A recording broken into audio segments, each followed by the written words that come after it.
As the NASCAR Winston Cup season moves closer to the halfway point, Bobby Labonte has shown the consistency necessary to win the championship. And speaking of championships, Dale Earnhardt knows all about them. He's only 57 points behind and knows another title is a realistic goal. At Pocono, the tables were turned on the Intimidator. Last year at Bristol, you recall, Dale's bump sent Terry Labonte spinning and Dale to the winner's circle. Last Monday, Jeremy Mayfield's move on the last turn of the last lap dropped Earnhardt to fourth. Sonoma is the next challenge for these Winston Cup drivers on the road course at Sears Point. Earnhardt won his first and only road course event here in 1995, and he had a top 10 finish here last year. With a good finish today, the 7-time champion could move closer to number 8. Labonte, on the other hand, has had his problems here, never finishing better than 4th. In 1999, his 27th place finish was his 3rd worst of the entire year. But he's qualified well this year and hopes to move one step closer to Stock Car's ultimate prize, the NASCAR Winston Cup. The NASCAR 2000 season rolls on today with the 16th of 34 events. Bobby Labonte has been atop point since California in late April. Earnhardt is in his highest points position since Daytona in '99. 5 of the top 10 are separated by 35 points or less. The venue for today is the serene countryside north of San Francisco, the Sonoma Valley, where you'll find beautiful redwoods. But it's mostly known for the vineyards, which produce some of the finest wines in the world. Nestled in that valley is Sears Point Raceway, and all eyes today are on the Save Mart Kragen 350. Hi everyone, I'm Bob Jenkins. Welcome to Sears Point, where we have been delighted to come for the last few years for this first of 2 road course races on the NASCAR Winston Cup schedule. In less than a couple of months, we'll be at Watkins Glen for the second. There have been many stories here so far this weekend. Probably the most headline-catching was Rusty Wallace's qualifying run. He broke the track record, but in doing so, he knocked off the sentimental favorite, Kyle Petty. He'll start alongside in row number 1, and there are 41 other drivers who will be chasing them. Let's get the command to get this event underway by going to the public address system. Gentlemen, start your engines.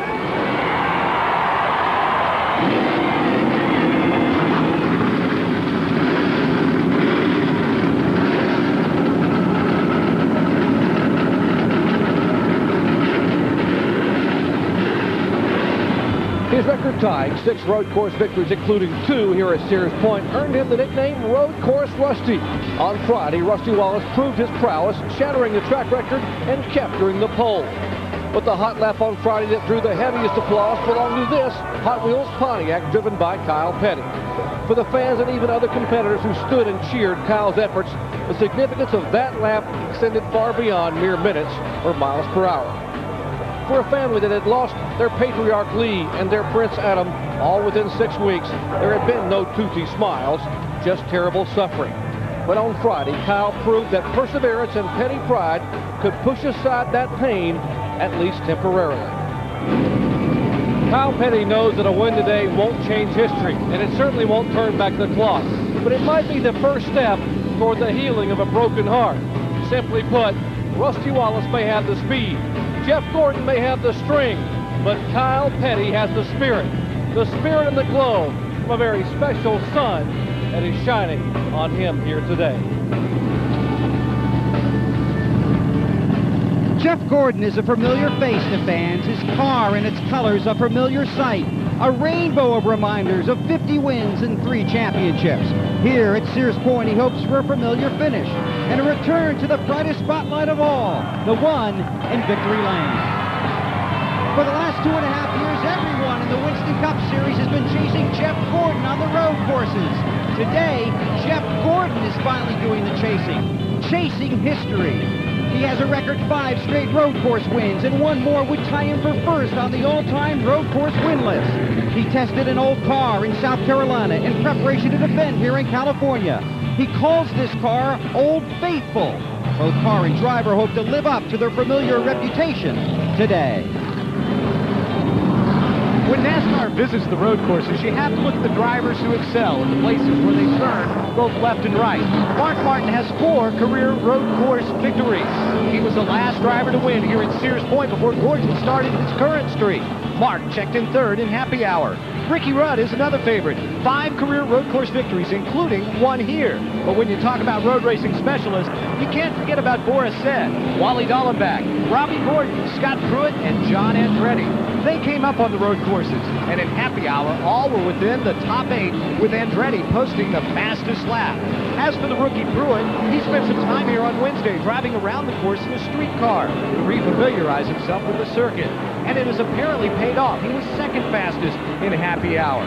So what used to be a 3 or 4 car race during NASCAR's visits to the road courses has now turned into a 10 or 12 car battle. Of course, the mechanical aspect of racing really comes into play here, and for more on that, here are Ned and Benny. There isn't a race on their circuit that's more of a mechanical exercise than the race today here at Sears Point. These guys will be downshifting to 1st gear going to turn 11. So that means in a 112-lap race, they'll be shifting over 1,000 times. A lot of chances to make mistakes. And also brakes. They're going to be on the brakes all the way around this really tight racetrack, and some of them may overheat the brakes. Ned, a tough racetrack. It's tough on the equipment and also tough on the drivers, too. Besides all those gear changes, they got to concentrate fully all the way around this racetrack. If they lose that concentration, they can get in deep trouble in a hurry. And those that are in the points race, boy, you got to be very careful, especially at the end of the race. A lot of cars always finish on the lead lap here. You could be running in the top 5, get off the course, or have some little mishap on the last lap, and you could drop all the way back to 25th or 30th. And there's not a better example than what happened here at the end of the race last year. With just a few laps to go, BP, watch the top of your screen. You will see Ricky Rudd get the wheels off the course. He hits the wall on one side of the track, then comes across and collects Ward Burton and Rusty Wallace in the process. All of those drivers were contenders until that happened, but it dropped him to a poor finishing position here at Sears Point. Well, the cars are on the racetrack, and we'll be taking a couple of more warm-up laps before we start this 112-lap event, the Save Mart Kragen 350. We invite you to sit back and enjoy an afternoon of auto racing here on ESPN as the worldwide leader in sports and the National Association of Stock Car Auto Racing present the Save Mart Kragen 350. We'll be right back.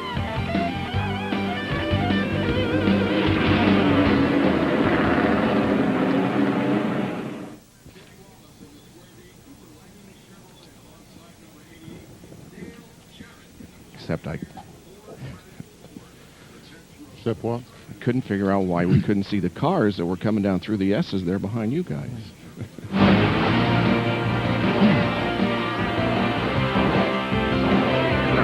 righty.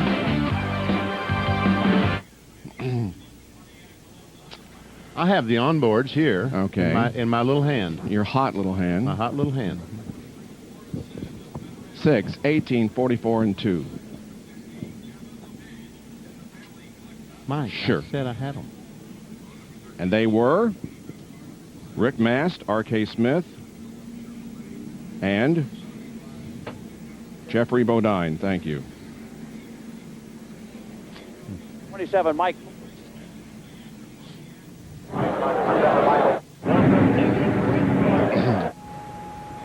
How many? Uno. Okay.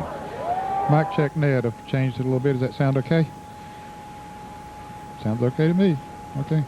I just moved the position a little bit. Just want to check it, be sure. Got it popped the peas, maybe is bad.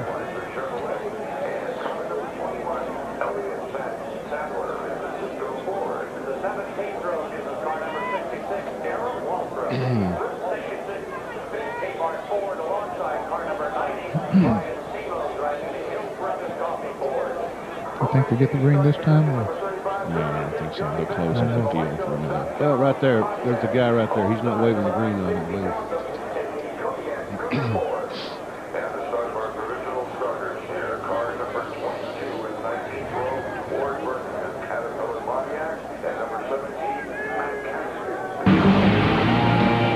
ESPN's coverage of this NASCAR Winston Cup race here at Sears Point Raceway is being brought to you by brand name tires, oil changes, and more at your neighborhood Walmart Tire and Lube Express. By Team Monte Carlo, the cars more champions depend on. Chevy will be there. And by Kmart Route 66, jeans, clothes. It's not Main Street, only at Kmart. This racetrack will be just a little less than 2 miles in length. We have 11 corners, 6 right-handers, and 5 left-hand turns, challenging these 43 drivers that have qualified for today's event. And let's check now the Walmart Tire and Lube Express grid. On the pole, his 6th pole of the year 2000 is Rusty Wallace. Kyle Petty has his best qualifying effort since April of 1996. In the second row, Bobby Labonte, 2 top 5s in his 14 road course races, and Tony Stewart, who qualified 2nd and finished 15th in last year's race. Row number 3, Jeff Gordon going for his 6th consecutive road course win, and Sterling Marlin, who equals his best ever start on a road course. In the 4th row, Mark Martin with 4 road course wins, and Bill Elliott, his best was a 3rd in '89. In the 5th row, Scott Pruitt with a lot of road course experience, several wins, including a Trans Am victory here in '87, and Ricky Rudd with 6 top 5s in 11 races at this facility. Back in row number 6, it's Robbie Gordon with also a lot of road course experience, and Jimmy Spencer, a 5th place finish here last year. As we take a look at the rest of the starting lineup, we mentioned this phrase many times throughout the course of the weekend and on NASCAR Today, which just concluded, but I think it bears saying again, there are lots of opportunities for these drivers to make a mistake. 11 corners, that's entry and exit, that's 22 times to make a mistake. Also, they're going to downshift to first gear down in turn 11, the hairpin. So as we said, that's about 1,000 times, 1,000 shifts during the race that if you miss one of those, maybe the engine goes sour. So yeah, lots of chances for mistakes. You got to keep the cars on the track, keep them on the pavement. That is priority number 1. Yeah, you want the race car set up good so you can get forward traction and all those kind of things, but the driver has to concentrate every second around this racetrack. Back in the 18th row, we see Johnny Benson and Stacy Compton. Row 19, the provisional starters, Ward Burton, who crashed hard here in qualifying, rolled the car over, as a matter of fact. Matt Kenseth will be starting next to him in the 19th row. Then last week's winner, Jeremy Mayfield, who took a provisional to get into this one. Chad Little will be alongside in the 20th row. In the 21st row, we have Robert Presley and Kenny Irwin. And starting all alone back in the 22nd row, the 43rd starting position goes to Dave Blaney. Now, 3 drivers failed to qualify for this event. Jeffrey Bodine, Rick Mask, and R.K. Smith, who is driving the 71 car, normally piloted by Dave Marcus. Onboard cameras today, Matt Kenseth has the Briggs and Stratton onboard camera. He starts in the 30th position. Elliott Sadler has the Citgo on board. He starts 32nd today. Jeff Burton has the Parts Plus onboard camera. Jeff will start 30th. Boris Said, his first race this year in NASCAR West Cup, the Federated Auto Parts onboard camera, starts 23rd. Dale Jarrett has the Ford Quality Care on board. He starts 18th. Mark Martin, the Valvoline onboard camera. Mark starts in the 7th position. Bobby Labonte has the Circuit City onboard camera. He starts in 3rd position. And Rusty Wallace, the Miller Lite onboard camera, starts on the pole position. Well, Ned, there will be several opportunities to pass here, but of course we'll keep our eye on 2 locations. Coming down through the chute, as they call it now, which is a straightaway prior to turn number 7. And the field now is approaching another area where they will be hard on the brakes trying to outbrake each other. We'll go 112 laps. The purse is almost $3 million, and the pit window is between 35 and 39 laps. Let's go down to Jerry Punch. Yesterday in happy hour, Mark Martin had a big concern about possible fuel pressure fluctuations. The red fuel pressure light kept coming on the car. It was sputtering coming off the corner. All the Roush cars in turn had the same problem in happy hour. Martin's team said they took the fuel cell out this morning, changed the fuel pump, and looked at the carburetor. Have they fixed it? They think they may not have been able to get it fixed. We'll find out in just a moment as the green flag is about to wave. Pace car turns into the area called Gilligan's Island, where some will be pitting as Rusty Wallace and Kyle Petty come down toward the start-finish line, get the green flag, and we're underway with the St. Mart Kragen 350.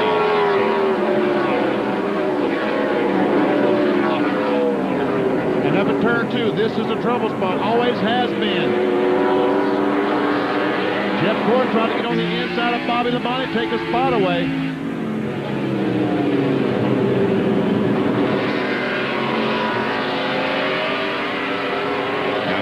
downhill toward the chute and turn number 7. I heard Michael Walker say the other day, the reason to call that the chute, he said when you come off there and say, shoot, I got too high there. So far, so good as they now move up through the S's. Rusty Wallace with a 4 or 5 car length advantage on Kyle Petty as the rest of the field comes through the S's in pretty good shape. Well, it looks like John Andretti got the wheels off the pavement just a little bit, but no harm. But notice they're all single file as they come down through here. When they went into the chute, some of them were still side by side, but now they're all single file. Oh, Ricky Rudd goes down, tries to block the pass of Robbie Gordon. Gordon goes by on the outside and looks like he's going to make that pass. Wow, he sure did. Yeah, that's the place where we're talking about a moment ago, Bob. There's another place to pass. There's out braking someone going into turn 11. Now they're all the way up the hill. Wallace gets credit for leading the first lap. It's his 8th Sears Point race that he has led, the 10th race that he has led this year. There's Robbie Gordon, who now is being pursued by Ricky Rudd.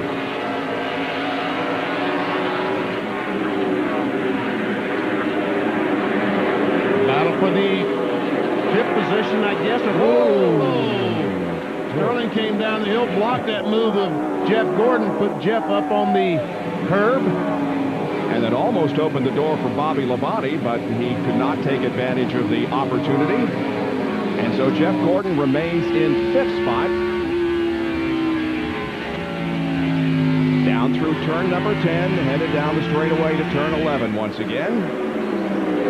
That's Stewart, of course, in 3rd, Marlin, Gordon, Bobby Labonte, and Bill Elliott looking to the outside of Mark Martin. Wow. Can't make that happen. Here comes the 32 car of Scott Pruitt on the inside of Elliott.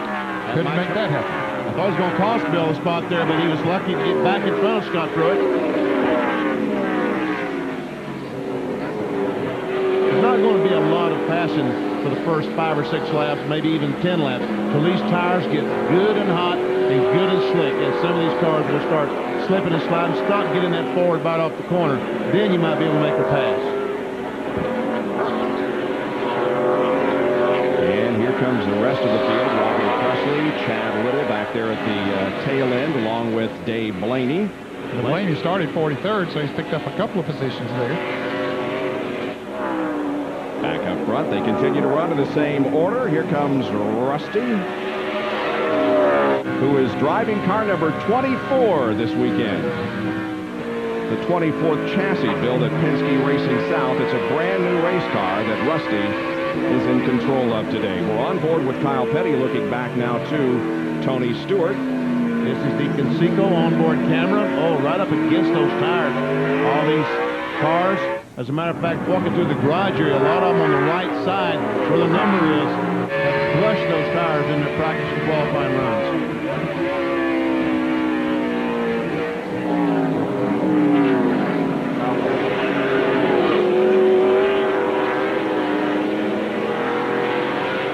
Kyle Petty sat on the pole for quite a while on Friday afternoon, but in a late run, Rusty Wallace knocked him off. And even Rusty admitted that he hated to do it. I'd love to see Kyle be on the pole position and have a bit of a lift after several tragedies that have beset that family in the past month or so.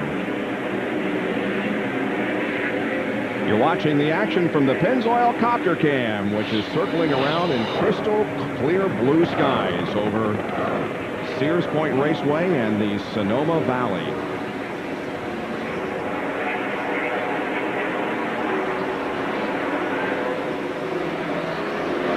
I tell you what, Kyle Petty, oh, you ever see Jeff Gordon back there trying to get on the inside of Sterling, trying to outbrake? Oh, he may do it this time. Can he get the grip off the corner? Can he get that forward bite? Nope. Didn't work. So he's tried up in turn 7, and he tried in turn 11, and neither time has been successful for Jeff Gordon. So he stays back there in the 5th spot, pursuing Sterling Marlin. And up ahead of Sterling, Tony Stewart, Kyle Petty, and the leader of the race with 4 of the 112 laps completed, Rusty Wallace. We'll be back in just a moment.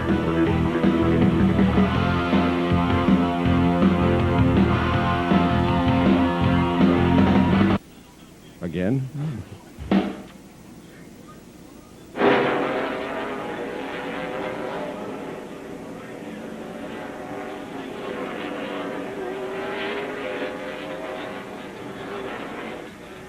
Who did? 22 and 42? 22 and 42? What Lynn seen the thing. Okay.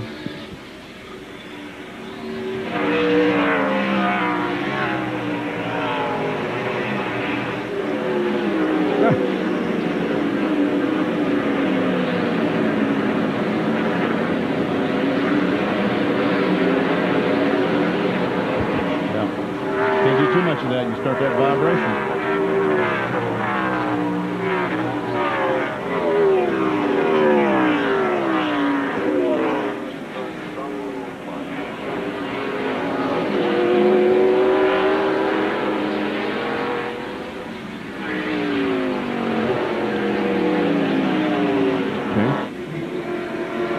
Kyle got nervous when he snooped up. Oh, okay.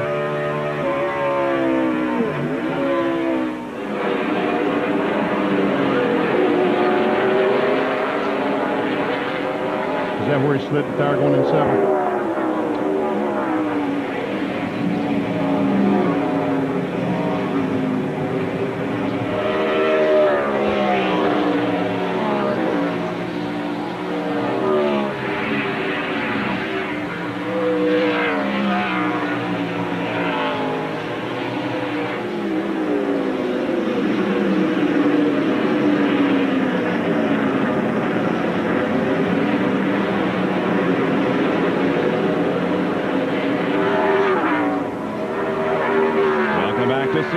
The battle between Sterling Marlin and Jeff Gordon continues, but still Gordon has been unable to pass Sterling, and he pointed out in his interview in NASCAR today that that was the thing that he was worried most about. Starting back in 5th position, it's very difficult to pass, and he's not been able to do so far. Meanwhile, up a little bit ahead of them is the battle for 2nd position as Tony Stewart and Kyle Petty are racing together. Stewart has been all over Kyle for the last couple of laps, but has not been able to get up the side of it. Well, in this corner 2 laps ago, Kyle slid one of the tires and smoked that tire pretty good. You don't want to do that too much. Here we'll see Kyle coming in the corner, and watch that right front lock up. And folks, when it locks up, that means it's stopped. It's sliding across the racetrack. That will develop a vibration. That flat spot will develop a vibration, and if you go long enough, that tire will blow out, go flat. So you got to really be careful of that.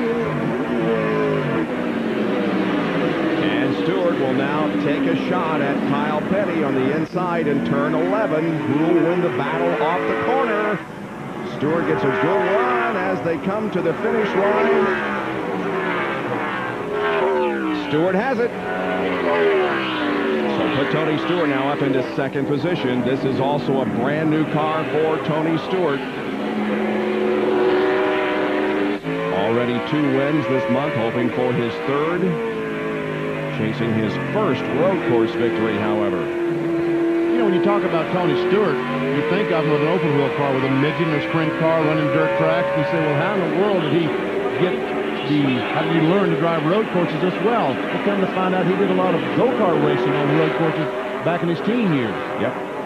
And when he came here, of course, a year ago was his first road course visit in the NASCAR Winston Cup race, and he started on the outside of the front row and then went to Watkins Glen a couple of months later and started 4th there. There is Dale Earnhardt, who is back in the 24th position, about 15 and a half seconds behind the leader.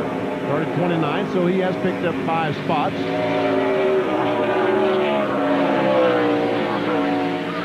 Jerry Nadeau back in 25th, so he's lost 5 spots since the beginning of this race.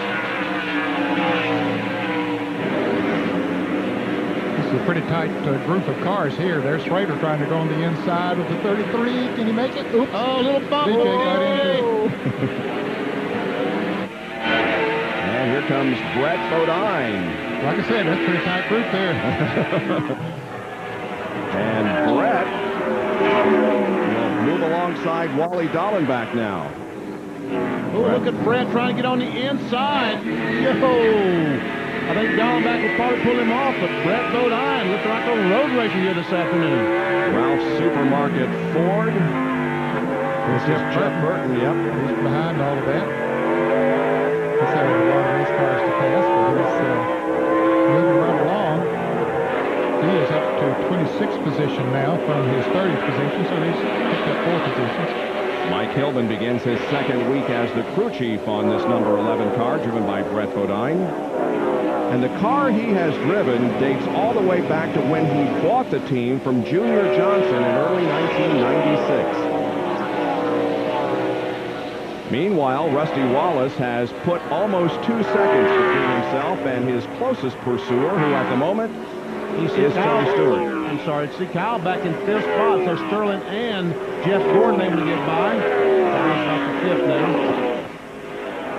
Well, Gordon has really been working on Sterling Marlin. Sterling doing a great job of holding his line, running where he wants to, and that apparently is where Gordon wants to run. Uh-oh, got a spin out here. Kevin LePage is facing the wrong direction in the FamilyClick.com car. See some damage to the right front of that car. Hope it does not rub the fender.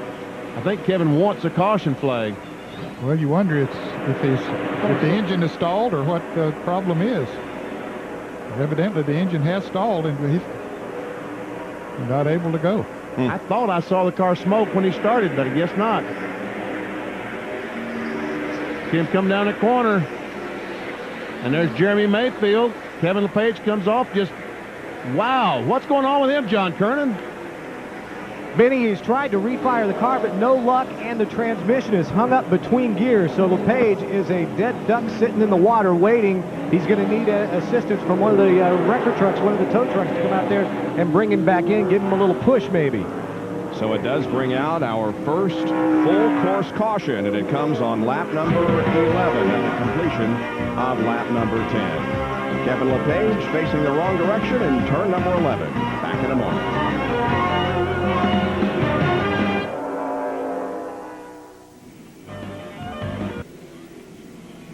I'm sorry, I don't.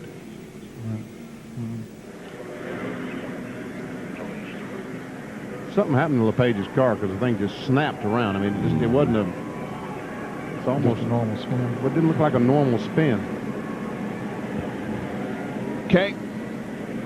Is there going to be any pit stops? Well, according to what some of them said there, you know, that Rusty Mart would pit if...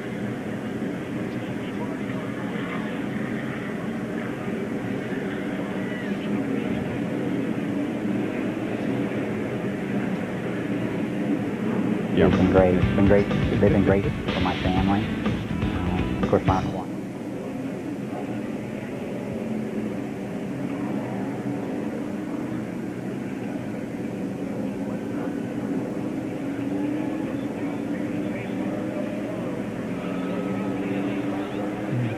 Rear tires are sliding. Yeah. That's why, I mean, it looked like it locked up. It just looked like the thing absolutely locked up. Hey, Benny, Yeah. you know, he said it was stuck between gears. What I'm wondering if maybe he broke the rear end. That's what it looked like because the thing just snapped around. And if that would have happened, it would have snapped him around like that, right? Yeah. Okay. And they probably don't have a gear in Gilligan's Island. For sure, they'll take it back. So we're going to wait and see if we got pit stops. I guess they can run across the track.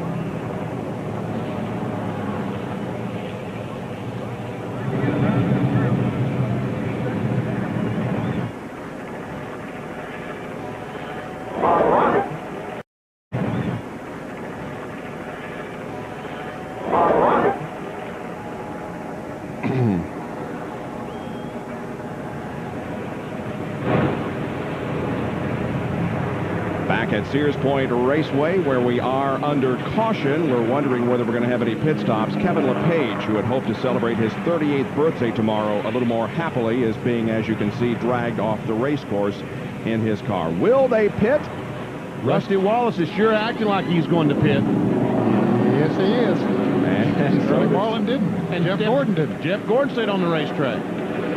Kyle Petty and Bobby Labonte and Stewart follow Rusty Wallace down into his pit stall. There had been some concern whether some cars, and Rusty Wallace was one of them, might not be able to make it on fuel with just 2 stops. And so this will give him an opportunity now to make it on 2 stops from here on.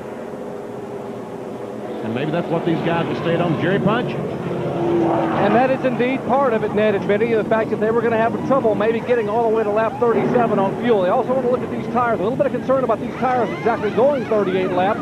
Rusty pitting here on lap number 11. A year ago, they had an early caution, and everyone pitted on lap 15.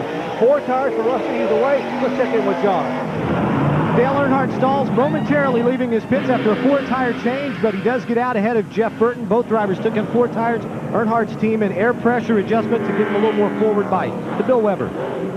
Robbie Gordon's been on pit road. He got 4 tires, air pressure adjustment. He left. Ricky Rudd was going to follow the leaders. When they split coming down pit road, Rudd stayed out.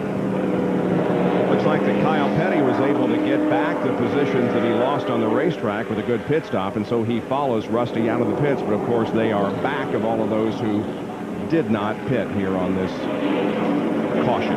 Well, John Andretti carries the STP colors for Richard Petty for the final time today. It ends a relationship which began 29 years ago with a win.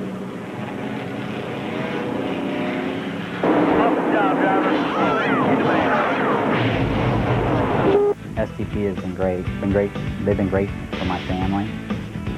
Of course, my uncle won Indy with STP, and we've done a lot of things with STP. You know, to be part of the 43, I guess, with this change, I mean, as the king said, he said, well, the STP 43 is more Richard Petty. He said, now it'll become, you know, more like John Andretti being the Cheerios 43. And I disagree with that completely. I mean, the 43 is always Richard Petty and always should be Richard Petty. And I'm just real proud to be a part of the organization. I mentioned that STP will remain as an associate sponsor on that car, but it will be yellow and sponsored by General Mills Cheerios coming up in the July 4th Daytona or the Pepsi 400. Take a little getting used to. See, that we've seen it for so many years with those STP logos and colors on it. I remember when they brought the STP car to Riverside in 1971. I think that really caught everyone in the stock car racing fraternity by surprise. No one knew that STP was going to sponsor Richard Petty that year. They showed up, uncovered that car, and everyone just stood around with their mouth, wow. Because STP was associated with the open wheel cars. Yep. Well, our congratulations to Rusty Wallace, who has won his 6th Bud Pole Award of the year 2000. He is doing well in terms of qualifying. Dale Jarrett has a couple of pole positions. There you see the drivers who have qualified for the Bud Shootout at Daytona next February. Pretty good field of cars so far for the Bud Shootout of 2001. Already, yeah, and we're only not quite halfway through the season. Well, Rusty, as you can see, is way back here in the middle of the field, positioned behind Stacy Compton as we get set for a restart. There were 12 cars that did not make a pit stop, and they were running first through 12. And the leader is Sterling Martin, followed by Jeff Gordon, then Mark Martin, Bill Elliott, Ricky Rudd, Steve Park running in 6th spot, then Kenny Wallace. Big Boy Seb trying to take a spot away from Kenny Wallace. That would be the 7th position. Kenny hangs on, stays in. Well, I don't know. It starts, they stay in front, but Boris does take that spot away. Ooh, wonder how much damage he did to the underneath of that race car when he hit those pylons down there, or the cement. Look at Brett Bodine back there trying to get on the inside of Kenny. That's going to be tight. But he wisely backed off, said I'll try it somewhere else. And Boris, after he cleared Kenny Wallace, has separated himself a bit from Kenny. He was passing a lot of cars before that caution came out. He was coming up through the field, and now he's got his sights on the front. Here's a Haviland serial showing you his position in 21st on lap number 2, and here on the 12th lap, he's up to 7. Started back in 23rd. See the 9 car getting passed by Bobby Labonte. This is our Circuit City onboard camera. Looks back at Robbie Gordon. Robbie trying to move forward. These cars did pit. Robbie Gordon, Bobby Labonte.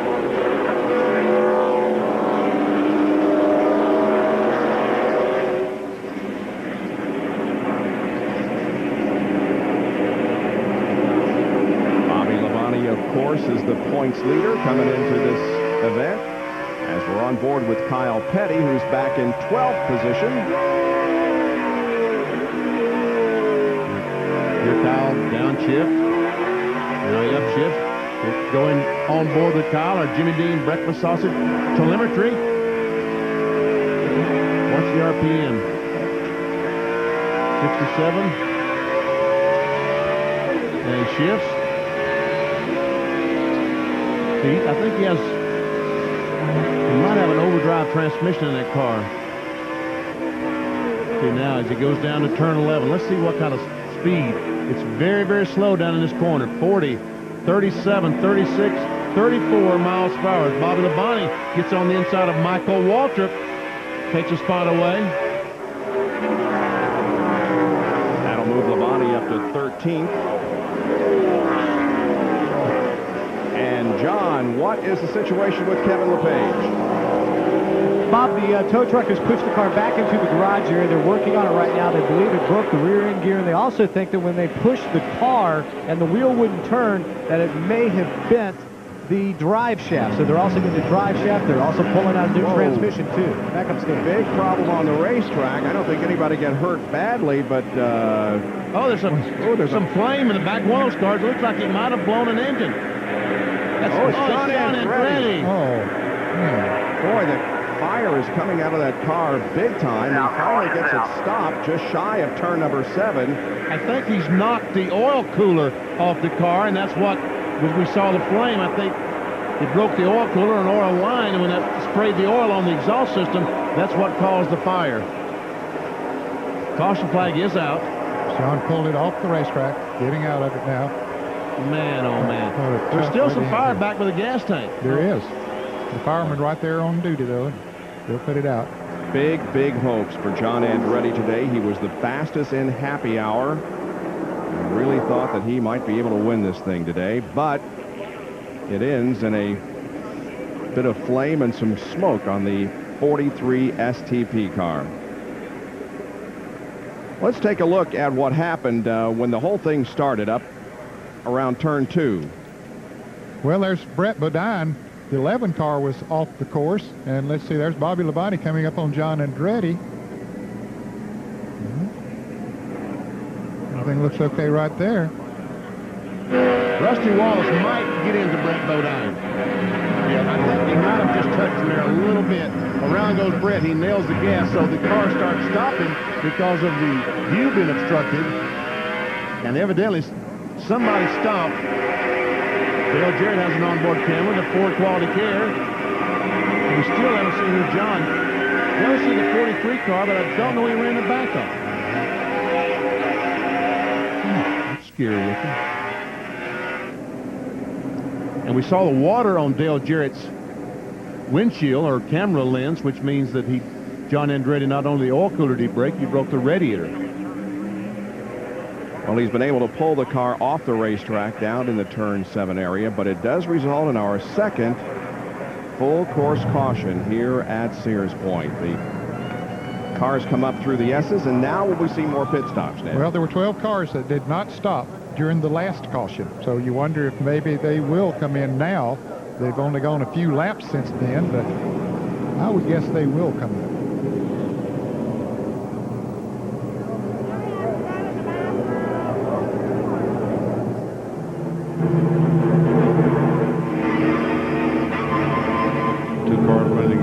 See, Boris said he and Steve Park are trying to figure out how that's going to shake out, as we see Brett Bodine and Scott Pruitt. They're also trying to figure out how this thing's going to shake out. They're running side by side, waiting for someone to tell them exactly where they think they might go in the lineup. All right, now they're going to come down here, and we'll get an indication of who's going to pit and who isn't. John? And one of the road racing specialists I talked about at the beginning of the show is headed to the garage area. Wally Dallenbach, who had high hopes for a great run today after being in the top 5 in happy hour yesterday, has a transmission problem, so they're going to have to take him into the garage and replace the transmission for Wally Dallenbach. Oh, man. Bill Elliott's got to feel so lonely when he looks up in the mirror and sees no one following him. That means he's going to restart this race about 40th position. And he was in 5th spot when he came in for the pit stop. Bill? Bill Elliott had no choice but to pit. They believe they have a broken track bar. He has some damage to the left rear quarter panel, obviously involved in contact on the racetrack. You can also see that the left side rear tire is scuffed, so they're going to jack up the car by the rear end housing and try and take a look underneath, and they believe the track bar is busted. He was going to pit next time by anyway. This caution will give them some extra time to work on the car.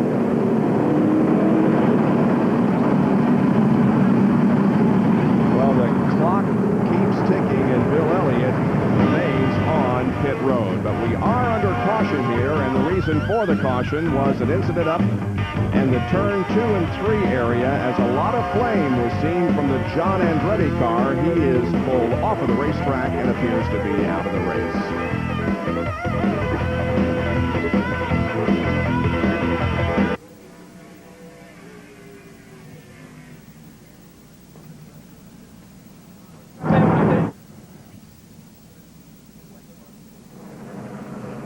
Don't you think Rusty got in the back of the Brent? Yeah, I think he did, but I never did figure out as far as Andretti was I concerned. don't know What he hit or what hit the him. 25 car is way back NASCAR there. 2000 moment, right? I want.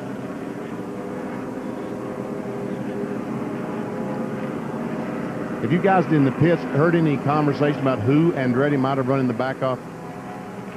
And I'm throwing to Jerry. I heard. Yes, Bill? Come on, Weber's mic, please. And I'm throwing to Jerry. Bill said he might have heard who got hit.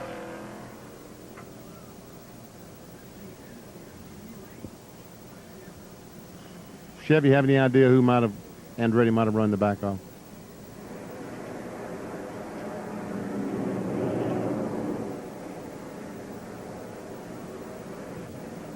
I think the truck left. Must be a lot going on down here. Must be anything. Well, let's see.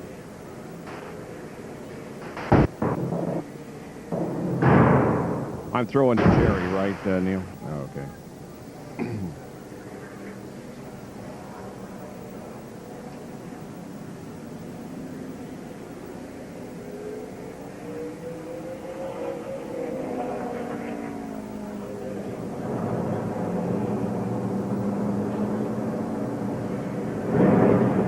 Okay. We're back at Sears Point Raceway, Sonoma, California, and we remain under caution here. The car's just about to complete their 17th of 112 laps. Time for a NASCAR 2000 moment, and it's brought to you by the official home improvement warehouse of NASCAR, Home Depot. Here's Jerry. It's familiar saying in racing that speed has to do with not only how fast you go, but how fast you stop. Stopping's very important on short tracks and particularly important on road courses, and that means brakes. Let me show you what the selections are for some of the teams for brakes. This small brake here to my far right, very lightweight brake, is used on super speedways. Basically Daytona and Talladega, where you don't need much brake pedal. This intermediate size brake, this caliper here, is used on tracks like Charlotte, Darlington, and others. In fact, this is the brake that Rusty Wallace had on when he qualified on the pole. But at tracks like Martinsville and here on road courses on race day, he's this great big old boy right here. Take a look. This thing has 6 pistons inside, extra stopping power. But there is a trade-off. The bigger the brake, the more heat. And with the extra heat, you can boil the fluid. That's what happened to Rusty Wallace during happy hour on Saturday. So when it comes to brakes, size does matter. And those huge calipers we see down there, the 6-piston, the pad is about 1 inch longer than the other brake pads. We'll sneak in another quick break here before the green flag.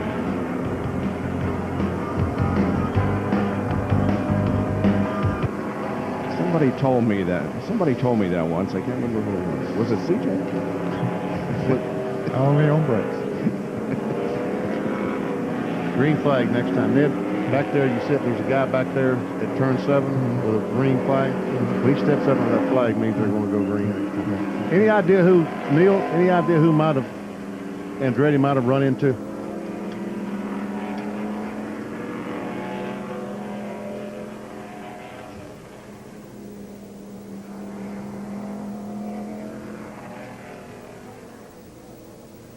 That can't be what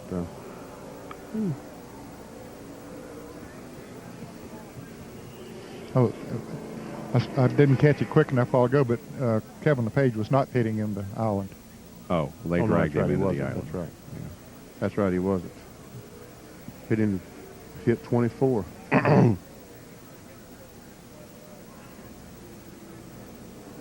9 car. 9, 32, and 13 are ahead of him.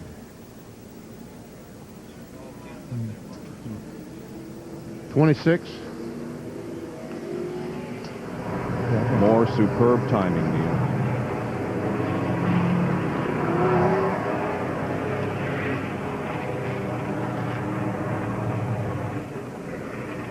And the lights on the pace car are no longer flashing, and that means we're going to be going back to green here in just a moment.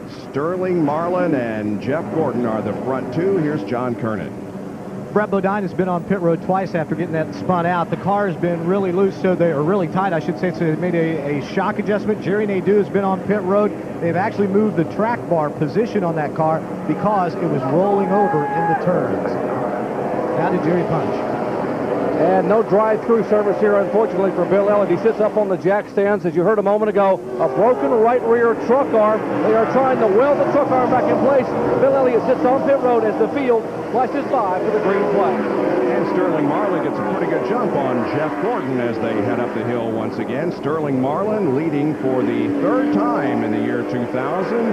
Wow, look, Kyle Petty going by on the outside of Kenny Schrader. Whoa. We don't see that very much around this old road course. There's Scott Pruitt going on the outside of Kenny Schrader. We should mention also that Jimmy Spencer and Ward Burton made pit stops during that caution. Oh, and Rusty Wallace getting a challenge from Robbie Gordon. That's back for 8th and 9th.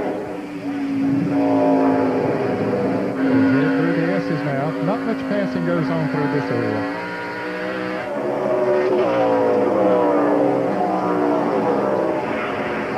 Here we go, Jeff Gordon. Can he get by Sterling Marlin going in 11 this time? Well, before that caution came out, he had pulled away about 10, 12 car lengths from Jeff Gordon. We have seen Gordon trying to pass him. Here's Rusty Wallace trying to make a pass on his brother, Kenny Wallace. Looks like he'll be able to pull that off. Kenny Wallace into number 55. But Sterling Marlin has been able to just pull away. Watch these other battles back through the pack.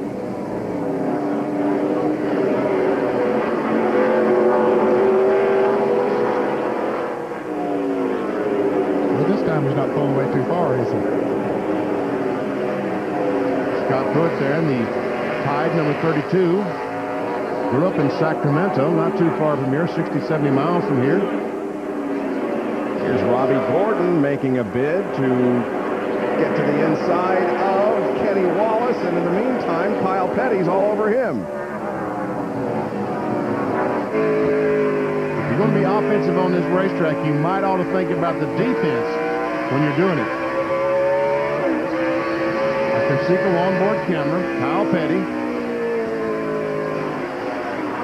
Kyle going to the bridge, loses signal for just a split second. Oh, somebody off in the dirt.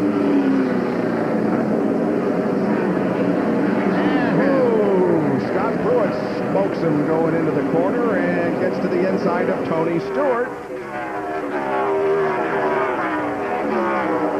And Kenny Wallace, these cars are passing, was one of those cars that has not stopped yet. So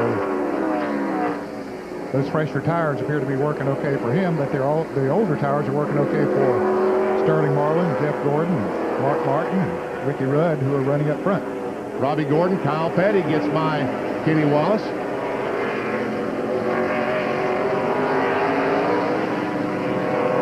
Tony Stewart trying to take a look.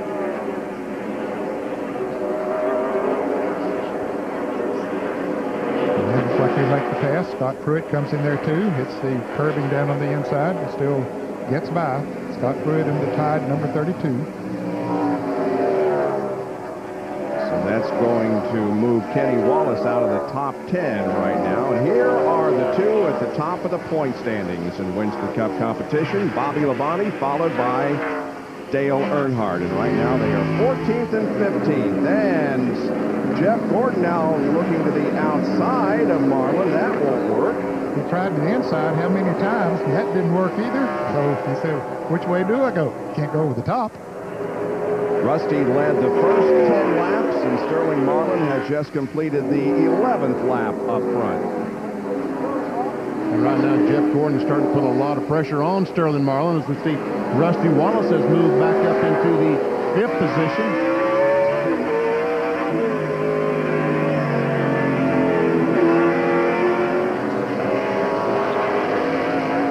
And the 94 car of Bill Elliott has been taken to the garage area. There are 4 cars off the track right now. Bill Elliott, Wally Dallenbach, John Andretti, of course, and Kevin LePage. Oh, John Kernan has an update.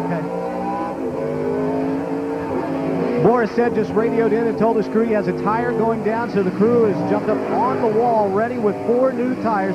They think it might be a left front tire that is going down, for Boris said one of the drivers who decided to stay out hadn't pitted yet and was running in the top 5. Also another one of those road racing specialists we told you about at the beginning of the show. He was in 5th position, but he should be able to get in, make a pit stop, and stay on the lead lap. This car, by the way, is owned by Jimmy Spencer. Richard Broom serving as a crew chief. And they need to go ahead and change all 4 tires when they're in. I'm sure they will.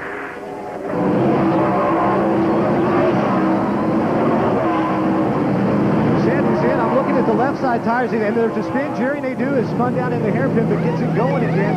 But Boris looked like that left front is okay. I can't tell with the right side tires yet if one of those were down, but we can see where he's had some contact with the tires over those red tires down in the hairpin throughout the weekend, because there's that mark on the car at one point in time. But Boris changes all 4 tires. We'll check the 4 that came off the car and see if we can find out which one was indeed going flat.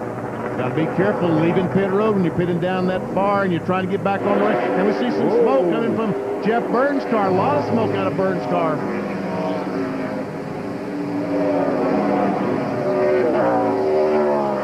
Looks like he's still running okay, but yes, there is a lot of smoke coming from it. NASCAR is not going to allow Burton to stay on the racetrack very long. Actually, the car's not going to stay out there very long smoking like that. He's back in 16th position at the moment, but a lot of smoke, and he knows it. It is coming into the pits.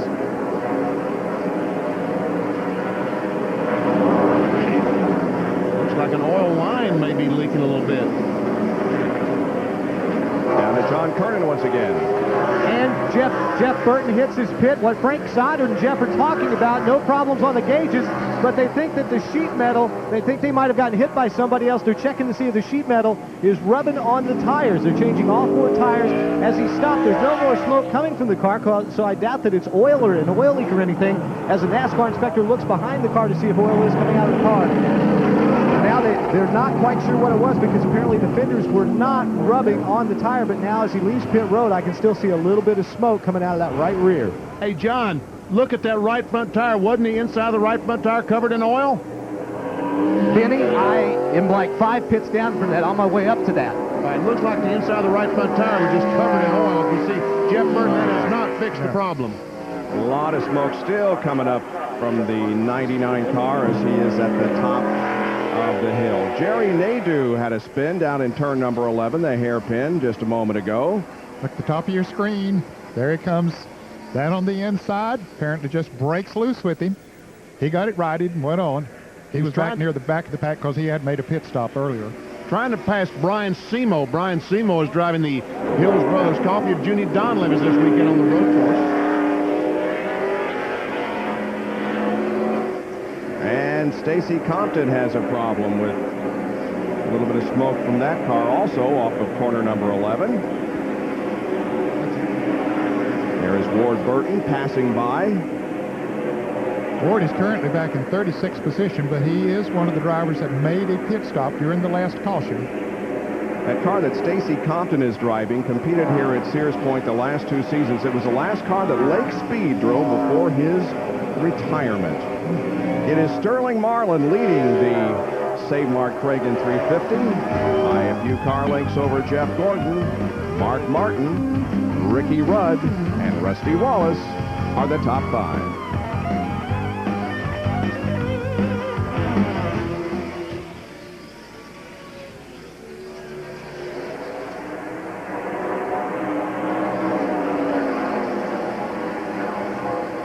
Well, yeah, Neil, a while ago, we had a much better chance calling that pit stop than John because the right front tire was just covered in oil.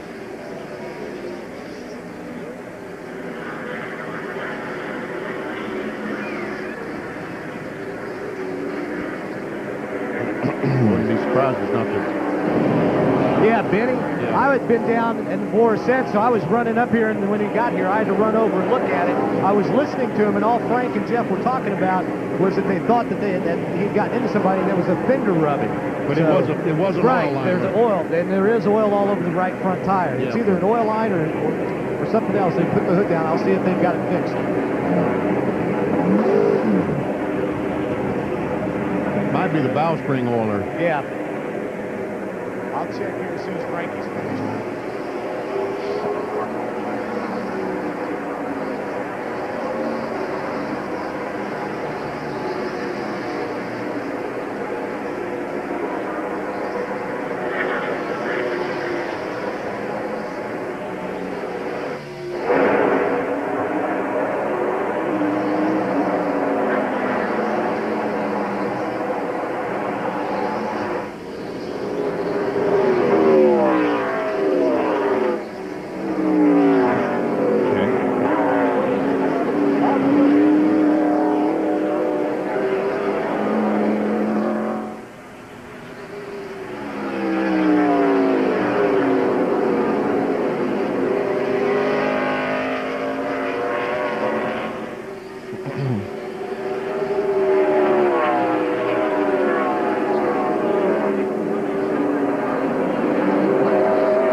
Ned Jarrett, John Kernan, Bill Weber, and Dr. Jerry Punch, the ESPN NASCAR Winston Cup crew with you back at Sears Point Raceway, Sonoma, California. There's the leader, Sterling Marlin, pursued by Jeff Gordon and Mark Martin with 26 laps of the 112 completed at this moment. Here's the spin involving Stacy Compton just before we went to break. Oh, it looks like he may have gotten some help there. Little nudge from Jimmy Spencer, and around he goes. And the smoke that we saw here's when we saw Stacy Compton leaving before, it was just tire smoke as he was trying to accelerate. Another shot from the Citgo onboard camera of Elliott Sadler, and there's the contact from Spencer. Jerry Nadeau drove that car that Stacy Compton is in today, qualified at third here last year. And the 23 car of Boris Said goes off course. Now that puts him a lap down after his unscheduled pit stop that he had. He is not up to speed. No, there appears to be something wrong. Let's go to John Kernan on the problems of Jeff Burton. With Frank Stoddard as crew chief, Frank, a lot of oil on the right front underneath the hood. What was the problem, and did you get it fixed? Well, we'd get hit down here in the corner when I first saw the smoke. I thought it was just from a fender or something, but turned out to be an oil line that had either cracked or come loose or something, and it looks like we patched it up good enough to get it going. I want to take a time to say hi to Rodney back home, a guy that usually comes with us every weekend. He's not here this weekend. He's got a little bit of a problem with his legs. Rodney, we're looking forward to getting you back here, and I hope we can get this 99 car back in the lead lap. But that's Frank Stoddard, and whenever Jeff did come back around the last lap, you did not see nearly as much smoke burning off of that car, so they apparently got the leak fixed.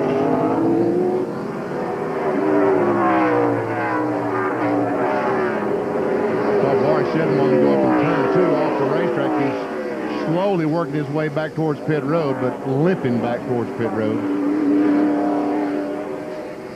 Here's what happened to Boris Said as he comes through the corner. Wow. Something broke. Yeah. Something in the steering or whatever just simply broke. Let's listen. You just don't fail to make the corner and drive into the tires intentionally. No. And Boris has taken the car back to the garage area as another spin has occurred. This one is Brett Bodine. Brett Bodine has really had that Ralph Supermarket car running awfully good today, but now he does get the car rotted again, puts it in gear, gets it refired, and away he goes, but in many positions. Well, here he comes into the turn behind Elliott Sadler. Boy, that thing, the back end just goes around. Looked like it was braking a little heavy coming in there, and the back end just got out from under him. And fortunately, no one hit him, and he didn't hit anything. Brett's best day here at Sears Point was back in 1997. He started 5th and finished in 6th position. Sterling Marlin has just led his 19th lap, and in his 29 previous races on a road course, he had only led 16 laps. And Rusty Wallace has worked his way back up to the 3rd position. He's running 3rd, just right behind Jeff Gordon, and he has made a pit stop and changed 4 tires for him. Sterling Marlin and Jeff Gordon haven't pitted yet, although Rusty will have to probably pit twice more anyway.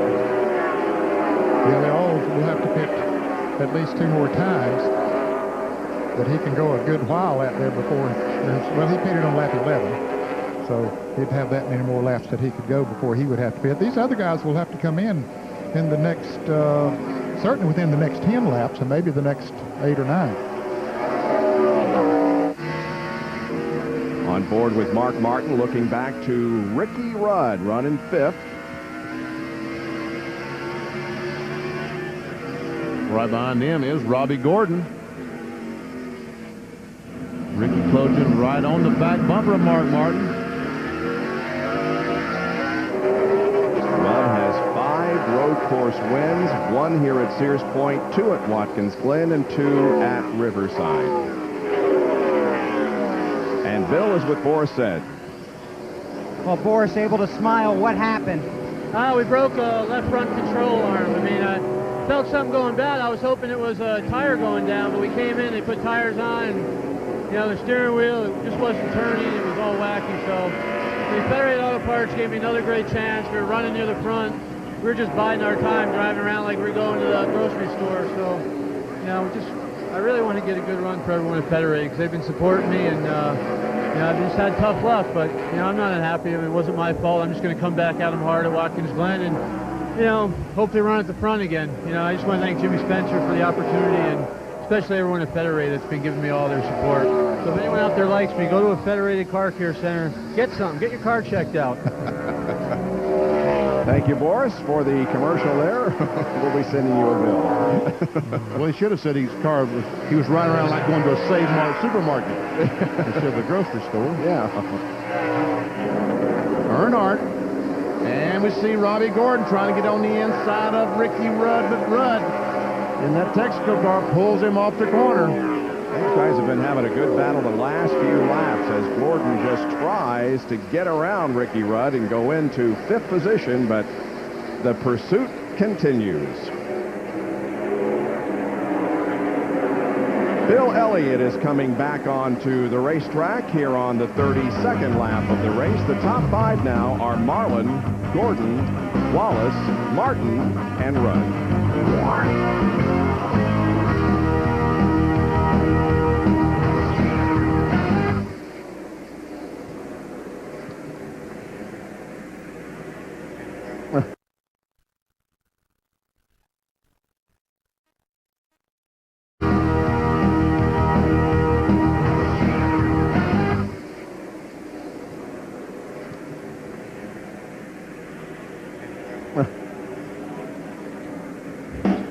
Gordon. Numero 4, señor. Gracias. Taking Spanish lessons because good for you.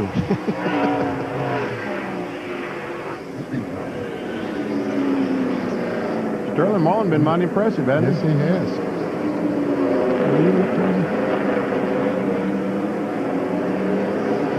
Alice Lincoln.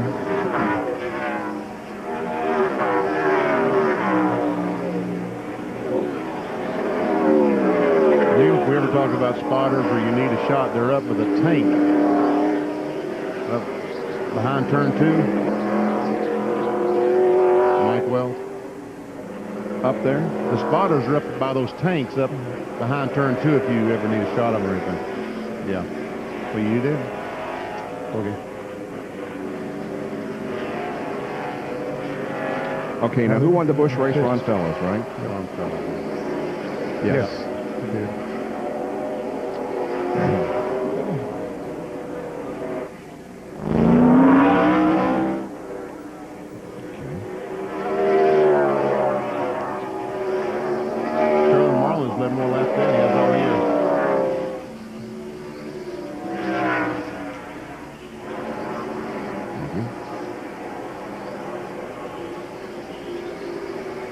That's some useless information people like to hear. That's right.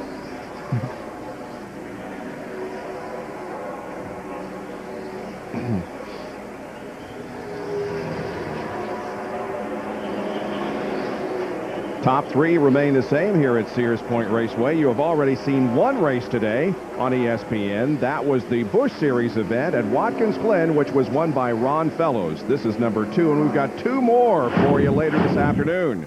The Freightliner G.I. Joe's 200 for the Kart FedEx Championship Series is on ESPN2 at 7 o'clock, and then the NHRA Craftsman Nationals at Gateway at 10 o'clock Eastern Time, also on ESPN2. For more, log on to ESPN.com, part of Go Network, Go.com. Only change. Whoa, we've got some spinners down here. That's Matt Kenseth getting turned around. Looks like Jerry Nadeau might have been involved in that spin.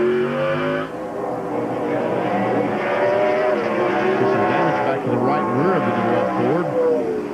Kenseth went to the driving school out here to get a little bit of experience, the Russell Driving School, in a brand new car this weekend here at Sears Point. Kenny Wallace and Steve Hart just made green flag pit stops. You'll see maybe go down in the corner. And you know, Kenseth gave him some room. I think Nadeau got down there and lost control. And Mark Martin is on pit road, giving up his top 5 position. Doctor, he's headed your way. And for you Mark Martin fans, the news is not good. The sputtering and the missing is back. The same problem he had in half the hour yesterday. Came back on lap 3, and it's been consistent. That's why Mark hasn't been able to move up like he would like to early on. Right side tires going on. No chassis adjustment. Slight air pressure change. They have to get it full of fuel. They want to make it on 2 pit stops. 37 lap intervals. Mark Martin in about a lap early. It's full of fuel. Left rear lug nuts on, and Martin is down and away. 20.6 second pit stop for Mark Martin as he rolls back into competition. And Elliott Sadler fails to make turn number 1, continues down the drag strip here. Bob, I think he got tagged by someone or something. I think he hit the wall, and then he's heading on down the drag strip. He's totally out of the racing area now. Let's take a look and see what happened to him. He's probably going to try to... Oh, here we go. Here he comes off the corner. Watch the right side of your screen. Okay, yeah. Oh, it's Kenny Irwin. Kenny Irwin did hit him there. He'll rejoin the racetrack down in turn number 7 if the car will go that far. Meanwhile, we're on board with Rusty Wallace, who is all over the back bumper of the 24 of Jeff Gordon for the 2nd position. Get out to Bill Weber as Rudd comes in for a stop. Ricky Rudd on pit road, as Bob Jenkins mentioned, already right side tires, no adjustments to this car. This looks like this could be a 3-pit stop race for Rudd. He's already got his tires and his fuel on his way back out. Good car, good chance for the road racer. Saw the 21 car Elliott Sadler go by our position a moment ago. The right front tire was flat, and that's one reason he was very wise. He went straight on the road course on the drag strip rather than go all the way around the racetrack. He knew his tire was flat. It would be better to just do it take half the time to do that. So, wise thinking on Elliott Sadler's part. We expect a pit stop from Sterling Marlin soon, and here it is along with Jeff Gordon. Both of the top 2 runners come in for their first scheduled pit stop of the day. They passed up the opportunity earlier under caution. Here they are on pit road now on lap number 36. They'll leave the lead to Rusty Wallace. Down to Jerry. Well, the front 2 some pitting here together on lap 37. They'll put 4 tires on Jeff Gordon's car and pull the fender out where the fender was pushed in a little bit on the left front. For the car number 40, Sterling Marlin, they're going to drop the air pressure slightly. This is their strategy. Both these teams making this race a 2 pit stop race, 37 laps and then 38 laps, and then the checkered flag. Good pit stop for Sterling Marlin and Jeff Gordon. It's a drag race to the end of pit road. One that will be won, I believe, by Marlin, but now they can race as they go up the hill. They're falling in there with some of the cars that were running back in the pack. Back in about 19th, I believe, Ned. Jeff Gordon is really having some trouble getting through turn 2. Even with the old tires, that's where Sterling Marlin seemed to have the advantage of him. And I noticed there, even with the fresh tires, when he went through turn 2, he had a problem. But battled for the lead. Rusty Wallace is coming in. Rusty does indeed come in, giving the lead to Tony Stewart now. And we see Kyle Petty also entering pit road. Now, Rusty was one of those drivers who pitted on the 11th lap. He's only gone 25 laps since then. Let's go to the pits of Bill Weber. This will be a Ford tire stop for Rusty Wallace. They haven't discussed any chassis adjustments. Remember, Rusty comes here in his car, the pole sitter in complete mission after winning 4 poles in the last 6 races, but never going to victory lane in any of those attempts. Right side tires are on. They'll come around to the left side. Rusty wants fresh tires to get back out there and remain competitive in this middle portion of this race. Left side's going on. The fuel in. Rusty's back on his way. Good pit stop, 17.1 seconds for the Miller Lite team, and Wallace goes back onto the racetrack, coming out just alongside of Robert Presley, who is running back in the 20th position. Well, up front is Tony Stewart, and this is the 6th race that he has led in the year 2000. He led last week at Pocono, but it is the very first time that he has ever led on a road course in his Winston Cup career. Jerry has an update on Kyle Petty, who was also in. Basically, it's the same strategy they are employing as some of the other teams. They're going to basically pit when Rusty Wallace pits because they are getting almost identical fuel mileage as the 2 car. Rusty pitted on lap 11, came back in a moment ago. Kyle Petty pitted on lap 11, came back in a moment ago. Kyle had some handling problems earlier, though. He said the car was loose when he turned right and pushing when he turned left. They made a wedge adjustment in Kyle's car. He's back on the racetrack. Should be able to go some 35 laps now before the next stop. John Kirby? Dale Earnhardt has pitted on lap 11, is in for his second pit stop, a 4-tire change. They made no adjustments, has a little bit of a problem getting it going, but finally he does. He'll need one more stop at least to make it to the end of this race. But the car had moved all the way up into the top 5 before he came in to make this pit stop. What a great pit stop. 14.7 seconds we saw on our screen. There's our leader, Tony Stewart.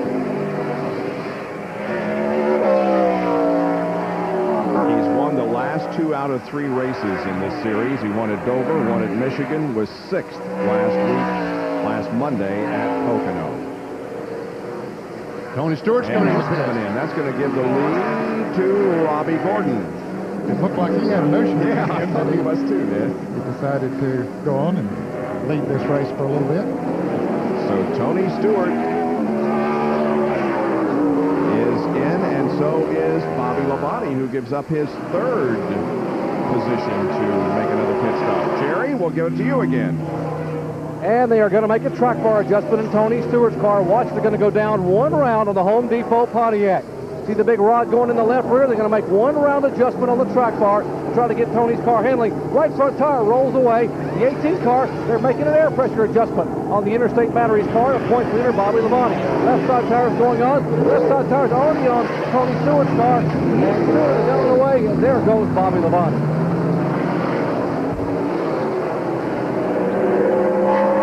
And Stewart comes out right alongside Rusty Wallace. And when you say right alongside, that's exactly what you're talking about, right alongside. All the way up the hill. Whoa. I don't think Rusty realized that Tony was out there. So that's going to put Tony Stewart back in about 15th position now. The lead is held by Robbie Gordon. 39 laps are completed here at Sears Point Raceway. And it's the 2nd race in the year 2000 that Robbie Gordon has been out front. We'll be right back.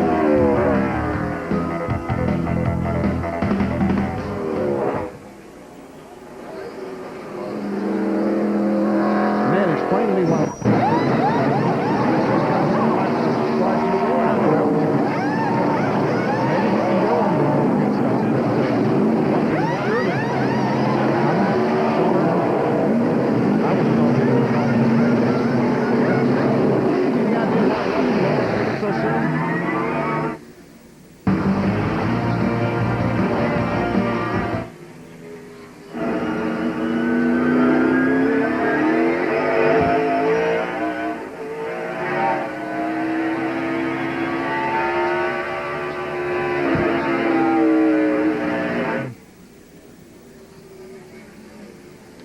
we're doing billboards. Ready, back out. Yep. Hey, I can tell you why Earnhardt pitted. They can go with just one more stop, so it puts them back in sequence and on equal tires right now with the other guys who were fast who did not pit that first time. That's their thinking. Yeah, I understand that, Okay. But we were wondering about Rusty. Well, he was the same deal as Earnhardt, right? Well, except he stopped about 5 laps sooner. Well, Earnhardt stopped the same lap that Rusty did on that first caution lap 11. Yeah, exactly. But this time, so.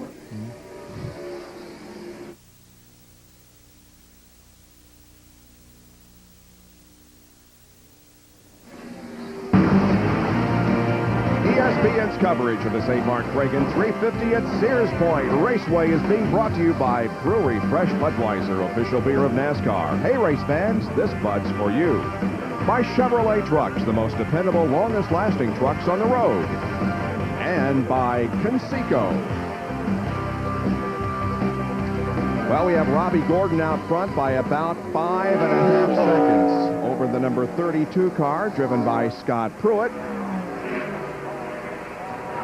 It looks like he's beginning to slip and slide a little bit, Bob. Those tires are getting a little old there now. But is he coming in? Nope, not again. He just takes a wide entrance there, which is good.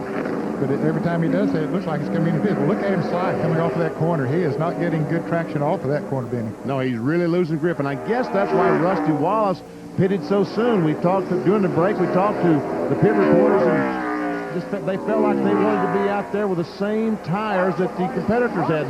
Jeff Gordon and the 40 car Sterling Marlin. So Rusty Wallace pitted a lot sooner than I thought he would. Here comes the 31 car. Nice to make his pit stop. He was in the top 10, but now is in for the stop, Bill. And this is routine service for Skinner. It will be 4 tires and fuel. Big donut on the left side, right on the 31. But so far, the car's been good. Plenty of fuel already in. They tighten the lugs. Good stop for the 31 team. Skinner's back out. Wow, that was a good pit stop. 14.9. John Andretti's back on the racetrack for you STP Petty fans. But he's many laps down. In fact, he's showing 25 laps down. There's only one car officially listed as out of the race, and that would be Boris Said. Now, boy, we saw this a few laps ago up front, and they're still racing with each other, and Jeff Gordon gets the position from Sterling Marlin and moves into 5th position. Finally, he said. Finally, I was able to pass that Coors Light Chevrolet. I would suspect that they made maybe some slight adjustments on that 24 during that pit stop.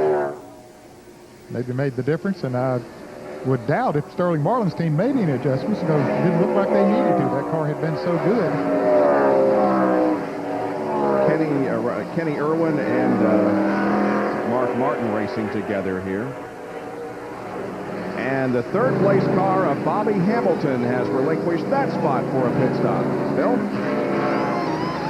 Had a good run here a few years ago. His Kodak Chevrolet does show right side damage, just typical road course wear and tear. Waiting on the left rear, solid stop for Bobby. He's on his way.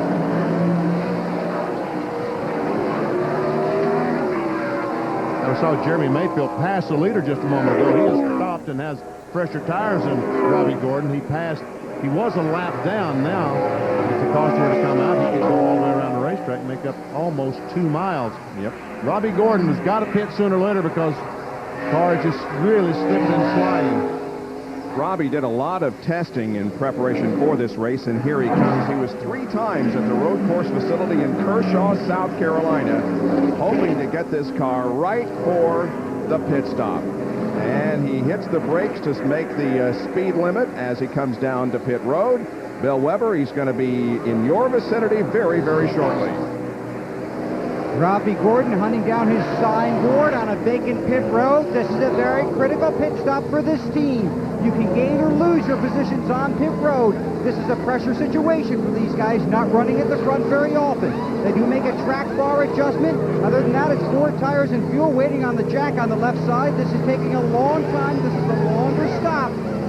Gordon still he's got his fuel and his tires. They would have liked a quicker stop than that. Jackman Tripp going around the right, then the front of the car built, almost fell down. Lucky he didn't fall down. It cost him a couple more seconds. He's coming out in front of Kenny Wallace there. Kenny Wallace is running in the 15th position.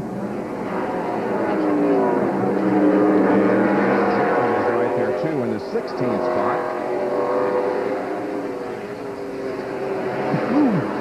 Now, fresh tires mean anything. Roddy Archie got away from these guys. Yeah. Jimmy Spencer comes in, Bill Weber. And Bob, that left front damage on the 26 car inhibited them getting the tire locked on. They had to pull the tire back off, stick it back on, and tighten the lugs. That cost them precious seconds on pit road. Back to the pit stop of Robbie Gordon. Here's what Benny referred to. Watch the jack, man. He starts around, and the jack gets out of his hand. He tripped, goes to one knee. He never lets go of that jack, though. No. He bounces up. The guys are waiting for him. He finally gets over there. You can see what an asset that light jack is, though. Now we see Jimmy Spencer's left front fender rubbing drastically on that left front tire. Yeah, I think he went off the course. John Kernan?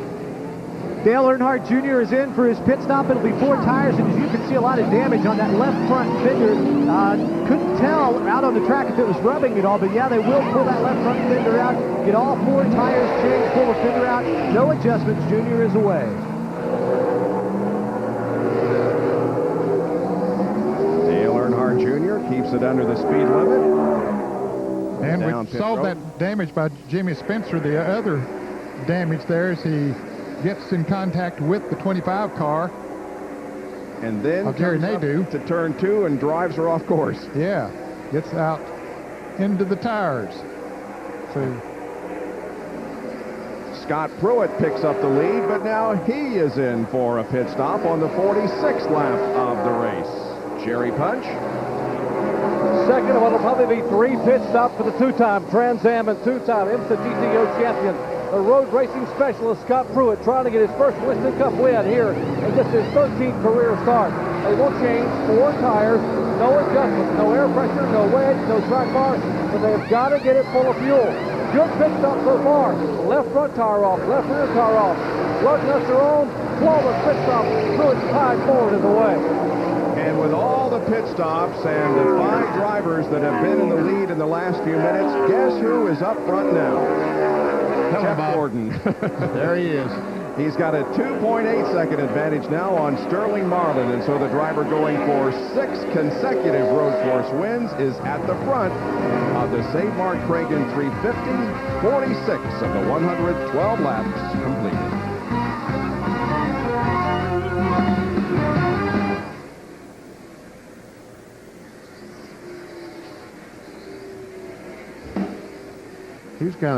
Sterling's kind of holding him up, wasn't he? Yeah, 2, 3, 4, 5. Hey, here's why Rusty stopped when he did. Have you gotten that yet? No. Robin did not want to run on old tires while those guys were on newer tires, so as soon as they got to the window where they could make it on one more stop, they brought him in. He could clearly go on one stop, but they didn't want to leave him out to lap 40 or 41. They thought they'd lose too much track under the guys on new tires. Yeah, that's exactly what's happened to Scott Pruitt. And John Kernan, I apologize to you. There was only one difference in Rusty's and Dale Earnhardt's pit stops. I thought it was 3 or 4, but so I apologize for that. Fortunately, I didn't say it on the air, so. Yeah.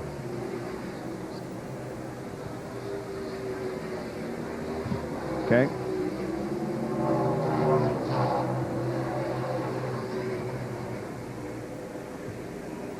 We need to thank Steve Page. Steve Page You can and close Weber's mic. Bruton and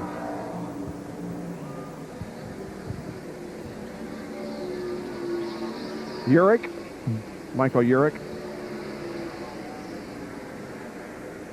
Okay.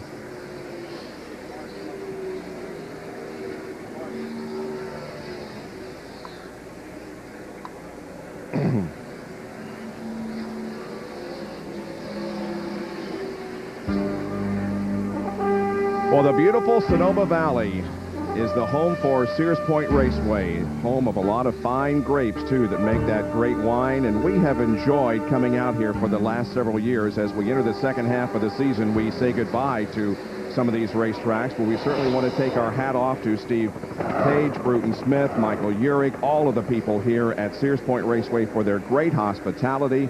We have absolutely had a great time every time we have visited your facility, and we'll miss coming here. The Pennzoil Copter Cam is following the leader of the race, Jeff Gordon. The interval back to second place Sterling Marlin is 3 1/4 seconds, but Jeff is behind some traffic that he has been unable to get around in the last few laps. Yeah, it was 3.24 seconds the last time he crossed the start-finish line, but right now I would think that Sterling Marlin has gained because Jeff Gordon has pulled up behind the 77 car of Robert Presley, and he's really having trouble getting by. On board with the third-place car of Rusty Wallace. He's 6 seconds behind. And there's the fourth-place car of Tony Stewart, who led 2 laps of this race before coming in for a pit stop. Mark Martin is right behind him. And a spin coming off turn number 11. That's the number 90 car that's being driven this week by Brian Simo.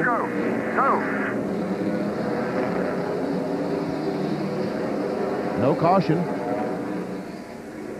And there we see Brian go in the corner, right? And look at the 22 and the 77 both lock up the right front. And there, Jeff Gordon gets in the rear of the 77, and Simo spins at the same time. That was synchronized spinning, Bob. Yes, it was. You've heard of synchronized swimming? And now a good battle for second is shaping up between Marlin and Wallace.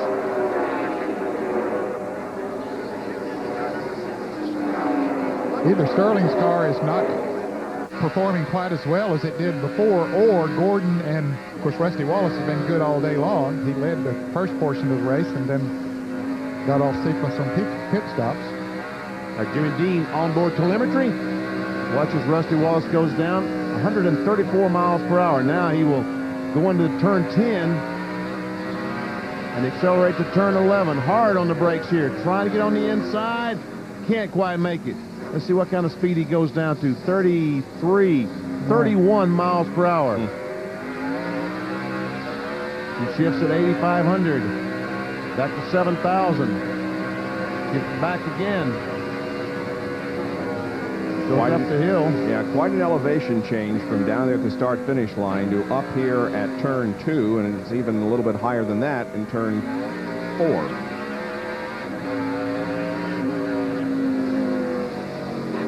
Which is right here.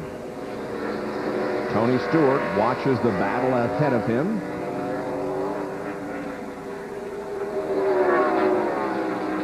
Down through the chute. Here's Wallace to the inside. No. Did not quite get far enough along.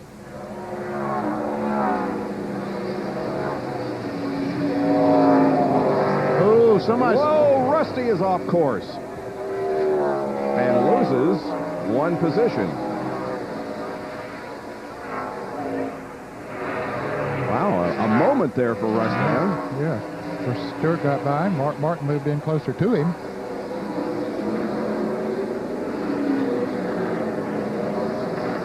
And Bill Weber during the break told us what Robin Pemberton and Rusty was thinking about by pitting tonight for only 25 laps. They did not want to be on the racetrack with Jeff Gordon, Sterling Marlin, the competition with better tires than them for 10 or 15 laps. They felt like they would lose so much track position. If the caution flag were not to come out, they could never catch back up. And as soon as they got to the point that Rusty, they could make it to the end of the race with 1 more pit stop, that's when they made their pit stop to get on the same tires as Gordon and Sterling Marlin. Now here's what happened to Rusty. We're on board with him. Comes up on Sterling Marlin and just misses the corner. And there goes Tony Stewart by. The good news is he only hit grass and didn't hit any curbs or walls. So he should not have done any damage underneath to the chassis of the car. So there is Rusty, who's in 4th. Mark Martin in 5th. And here comes the 28 car of Ricky Rudd, who is in the 6th position. Let's talk to John Andretti. Well, everyone had high hopes for the 43 car today, including your 42 competitors, John. First of all, what happened? Well, I guess we got to the top of the hill, and somebody turned somebody around and slowed up, and Chris, my spotter, did a great job, and I slowed down. The guy behind me, I guess, didn't know about the crash or something, and got up in the back of me and drove me into the guy in front. We broke an oil line, caught fire, did all that. It's just real disappointing. It's disappointing for the whole team because I think we had a good car. I don't know if we had one capable of winning, but we were still going to give him a run for it, I thought. And I want to say hello to my brother Adam. He won yesterday, his first race, and he's racing again today. And I hope he wins again today. Maybe bring home Andretti win anyway. You had high hopes for STP and for the King this afternoon, didn't you? Oh, absolutely. I think that, you know, SDP being the last race, I mean, I looked at the burned car and all I could think of was Atlanta, you know, the King's last race when the thing caught fire and it's all burned up. And I thought, well, at least we go out in style, you know, but not much of a style you want to go out in. It'll be all right, and we're still going to, STP's still going to be on the race car, and we can still win races for him. We'll see you in new colors at Daytona. Definitely. It's the end of an era here at Sonoma. And the end of the race for John Andretti, unfortunately. Well, the number 3 car of Dale Earnhardt, there's Bobby Labonte. He's running in 7th, and in 8th spot, a little bit behind Bobby, is Dale Earnhardt. He's about 5 seconds behind Bobby Labonte. Take a look at our Haviland serial. He started 29th by lap 10, was up to 23rd. The big jump was on lap 40 on the pit stop.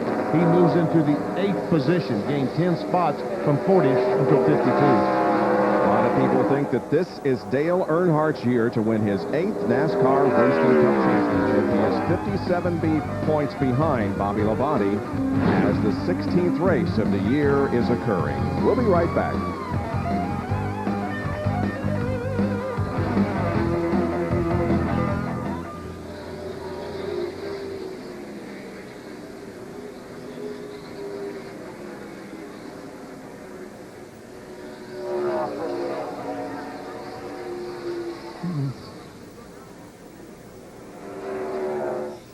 Yep.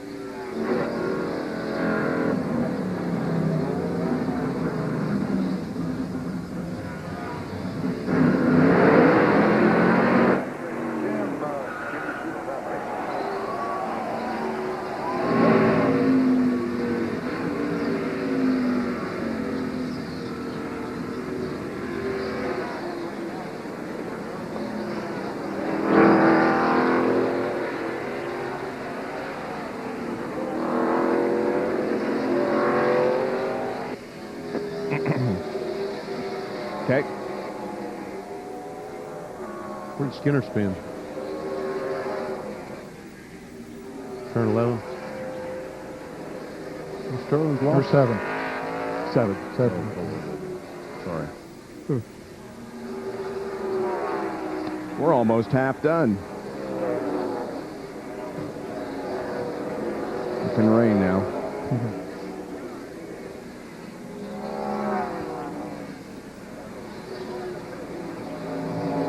Did Mart get in front of Rusty a while ago when he went through the gravel? He didn't, did he? No. No. Oh. He's in front of him now, but he didn't get... Oh, yeah. Coming down in here to turn 11, the last lap, Rusty and Mark both came in really hot. Rusty got on the brakes a little bit too late, went high, and Mark got underneath him. Last lap, that's what happened. Thank you.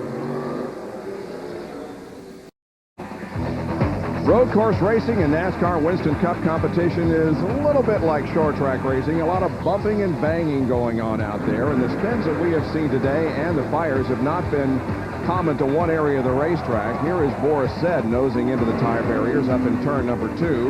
In turn 11, some contacts, and Stacy Compton spinning around in the Cougar Ford. Then up the hill again, it was Jimmy Spencer finding the tires and scattering them just a little bit.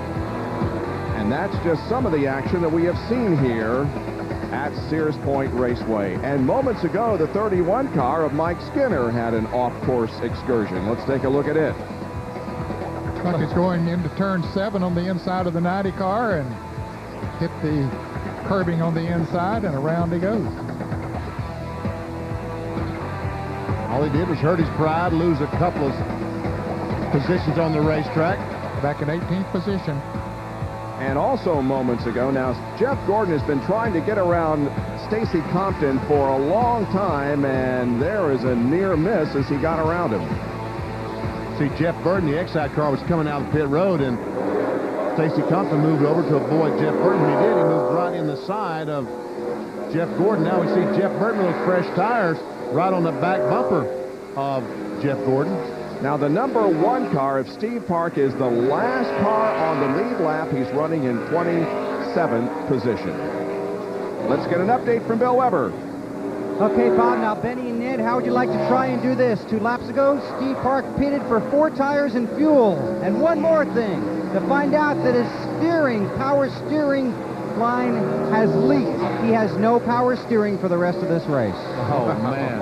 Well, this is probably the worst track that you could have that to happen. Because of the right and left-hand turns, you use that steering wheel a lot here, and so he's going to use those arm muscles. I hope he's been going to the gym with some regularity. Otherwise, he's going to be in trouble.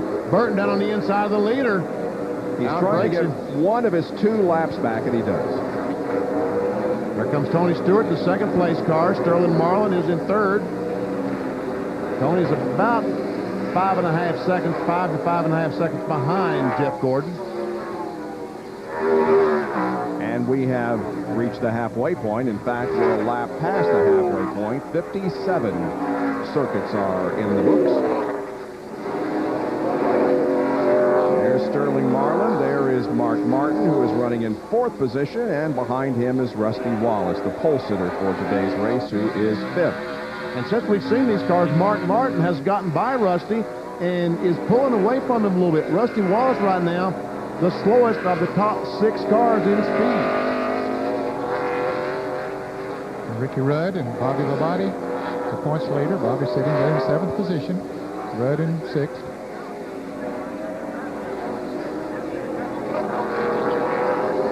And the next car is this orange bright car. As Dale Earnhardt Jr. has spun out, kept going. But Robbie Gordon is 18 seconds behind the leader. And that's what Rusty Wallace was trying to avoid. I was trying to say a little bit ago, Robbie Gordon stayed up for a long, long time on those old tires, and he lost those 18 seconds as Jeff Gordon and those other cars had those fresh tires. Here is Dale Earnhardt Jr.'s problem down in turn number 11. Well, unfortunately, we can't blame that on anybody but Dale Jr. No one was around him. Of course, that lessened the chance of him getting hit as a result of no one being around him. He is back in 22nd position, and here is the leader of the race, Jeff Gordon. Stewart, Marlin, Martin, Wallace are the top 5 here with now 58 laps completed. More of our live coverage after these messages.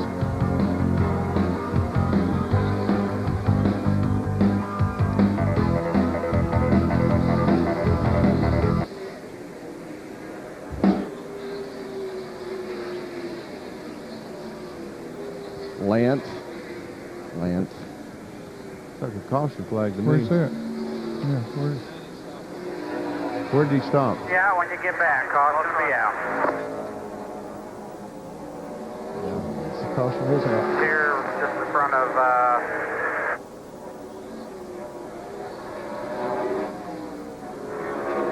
31 a little bit ago when Skinner spun out.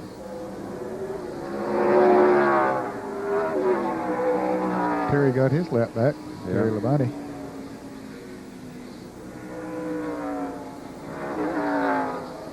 Yeah. Mm-hmm.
Formed up. We are under our 3rd caution of the day because of a stalled car of Brian Simo down on the front stretch. So this brings out our 3rd caution of the afternoon. We understand it's a broken drivetrain on the Simo car.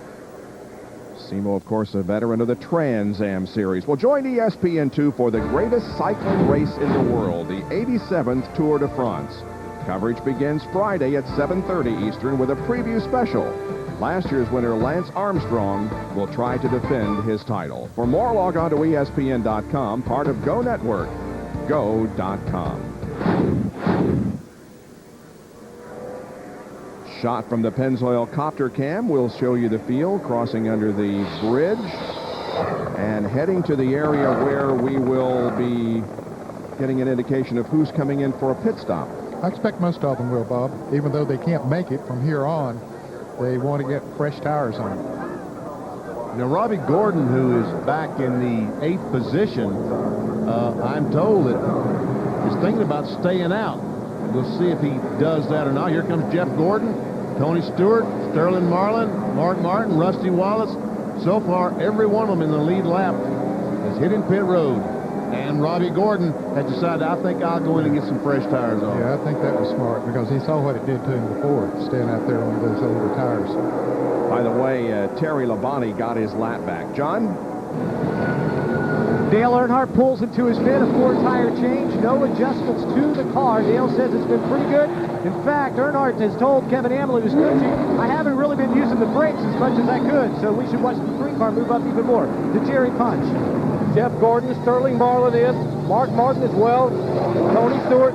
No changes whatsoever on Jeff Gordon's car. 4 tires, and they cannot make it the rest of the way on field. They'll have to make a final stop with about 10 or 12 laps to go. Gordon is down and away, and they will shoot back toward turn 1.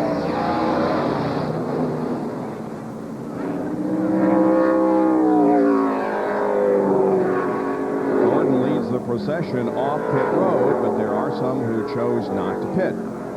Here comes Kenny Wallace and Michael Waltrip and Kyle Petty, Bill Elliott, and others. Mike Bliss, Earnhardt Jr., Schrader, all coming out after their pit stop. Now, Scott Pruitt in the Tide car was one of the last cars to pit on the green flag, and maybe he's one that decides he will stay out and only stop one more time. Since everyone else has to stop one more time, so will he. 60 laps completed, and under caution here, Scott Pruitt does have the lead. Stay with us for more live coverage of the Save Mart Kragen 350.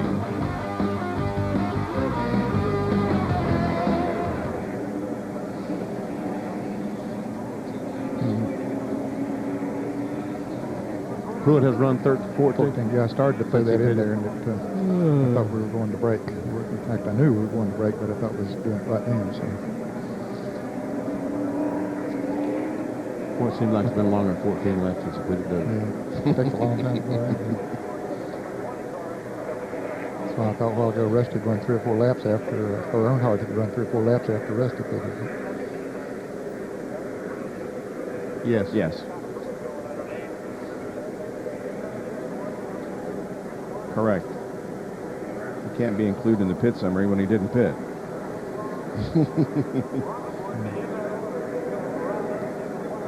Yeah. Rusty must have made some pretty good changes in that car.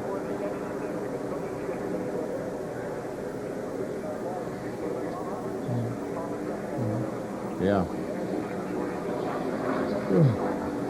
Amazing thing is, according to Jeff's time that we had up there, they were all slow.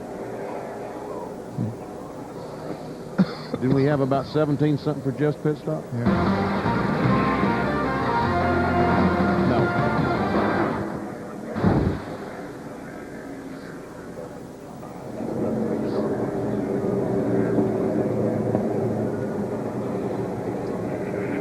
I'm guessing that Rusty made some pretty serious changes on his car.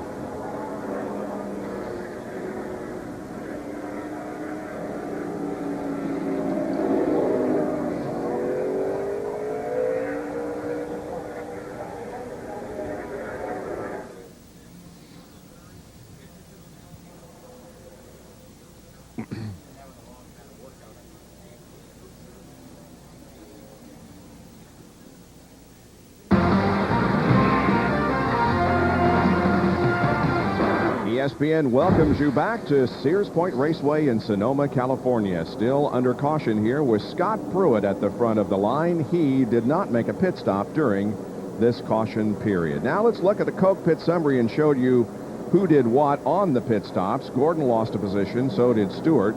Marlin lost 3. Martin stayed the same, and Rusty Wallace lost 3. And you would think, Betty, maybe they did some changes to that car during that stop. It looked like Rusty Wallace was kind of falling back to the other car, so I would guess that Robin and the guys made some adjustments on that car during that pit stop. And these guys really didn't lose anything because Scott Pruitt stayed out.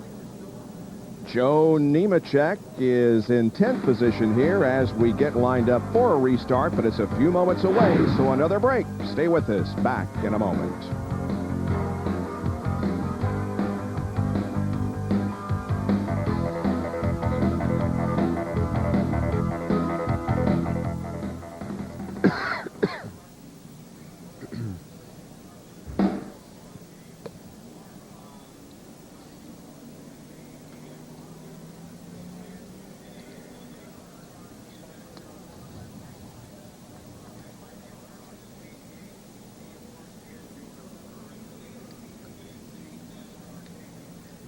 Who, the 1 car?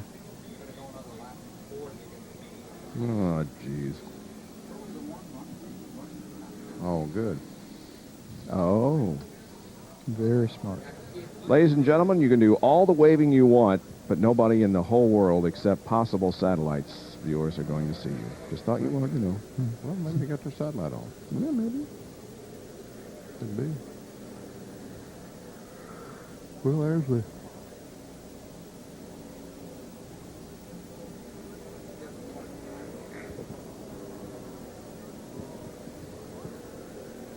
Where's DJ up to? 12th? Yep. Gained a couple spots on the pit stop. Ain't hitting on much today, is he? Or is he running pretty good? He's running fair. He's not...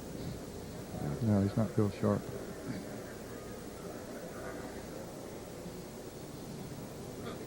What are they doing?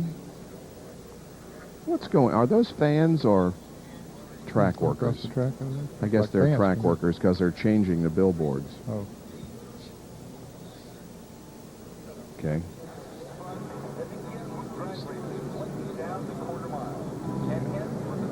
Can do without that.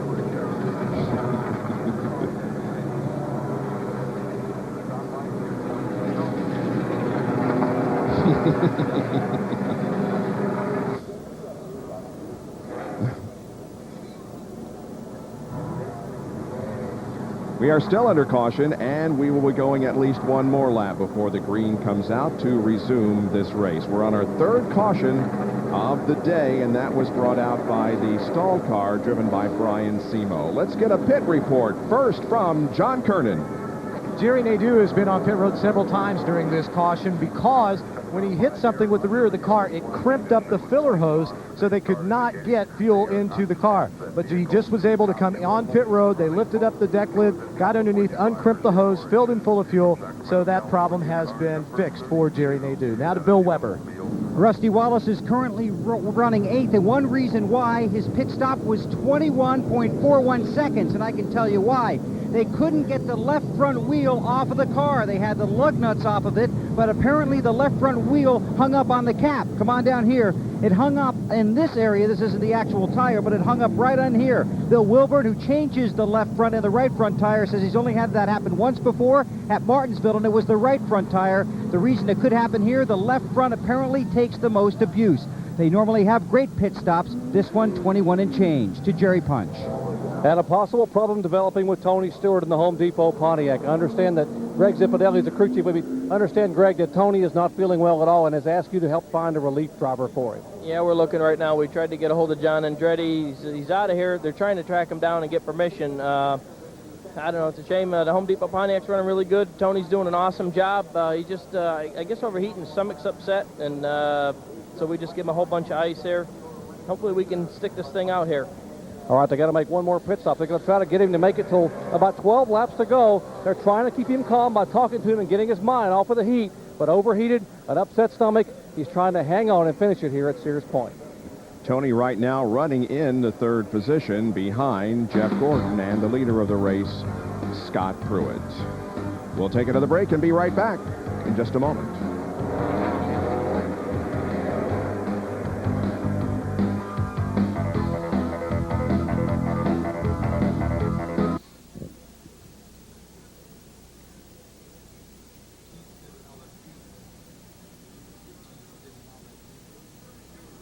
I'm afraid Scott's going to be dead in the water. Those old tires. They're going to have, everybody else will have new tires on twice, and he'll only have them one time. I don't know. They did? Good. I guess we're going green here, aren't we? Let's see the lights on the pace car. Yep. Neil's going to miss it. Eat of little fates.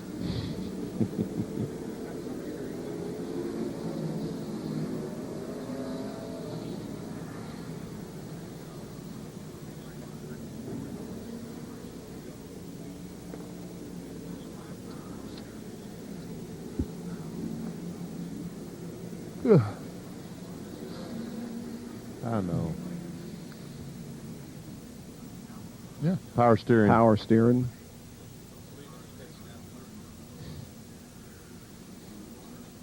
You gotta be kidding me. Oh, jeez. You're gonna hit it just right. Well, the field comes out of corner number 11, and they begin the acceleration now, and the green flag comes back out. Racing once again at Sears Point Raceway. Scott Pruitt at the front of the field. Scott has won here at Trans Am, not in at Sears Point, not in a Winston Cup race, but in Trans Am. He won a race here back in '87, and Tony Stewart wanted to get second position away from Jeff Gordon there. Right now, the 32 car, Scott Pruitt, out there on older tires than most of these cars. So he should be a little slower at the front. And Jeff Burton, the 99 car, Exide car, desperately wanted to get in front of Pruitt so he can, if the cars and trip come out, could get a lap back.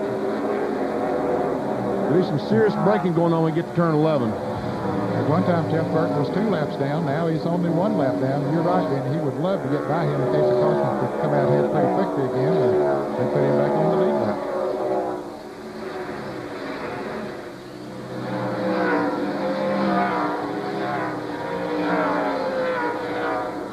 Here we go. Burton can't do it. Gordon can't do it. You see Sterling Marlin trying to come up on the outside of Ricky Rudd. And Robbie Gordon gets by the 18 car of Bobby Labonte.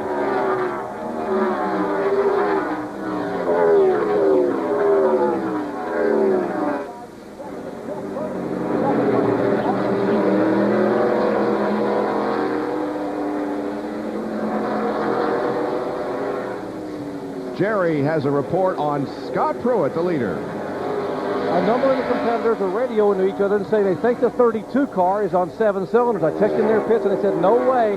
We either have a cracked header or a cracked exhaust pipe. It's sputtering and sounds like it's missing, but it's not. It's hitting on all 8. Yeah, I think it's hitting on all 8 because otherwise he would not be able to stay in front of Jeff Burton and Jeff Gordon nearly as easily as he is. His tires are, excuse me, Bob, his tires are about 14 laps older than Jeff Gordon's. Ooh, and Rusty got off the course there just a little bit. Just using every inch of the racetrack here. We understand that Boris said, who we told you was out of the race, well, he isn't. His car is, but he is now relief driving in the 77 car for Robert Presley. They have found John Andretti, so we may see him get in the Tony Stewart car. Robbie Gordon was trying to get by Rusty Wallace going down in turn 11 that time. Riding on board with Bobby Labonte, the Circuit City on board as he's right on the back bumper of Robbie Gordon.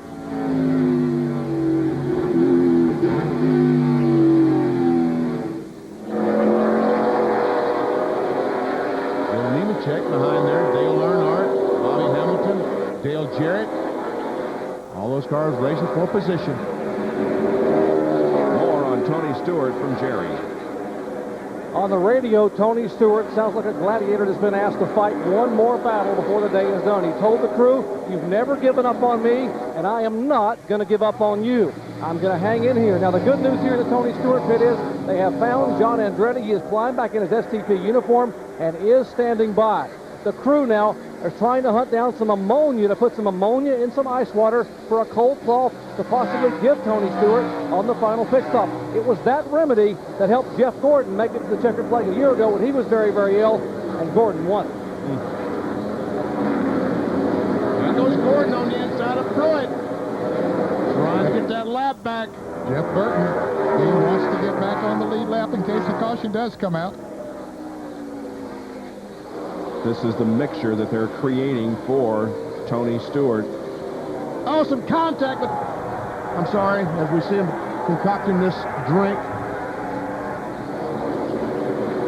That's all for Tony Stewart, who is not feeling well, but he has taken second position from Jeff Gordon.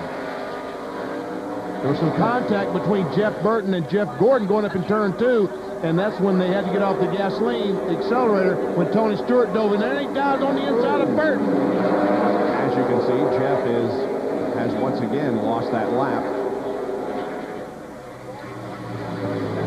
He knows that a lot of race cars are running close together after this restart. Jeff Burton does. If he could just get in front, there's a possibility that a couple of them might make contact and cause a caution, and boy, that would make up 2 miles in a hurry.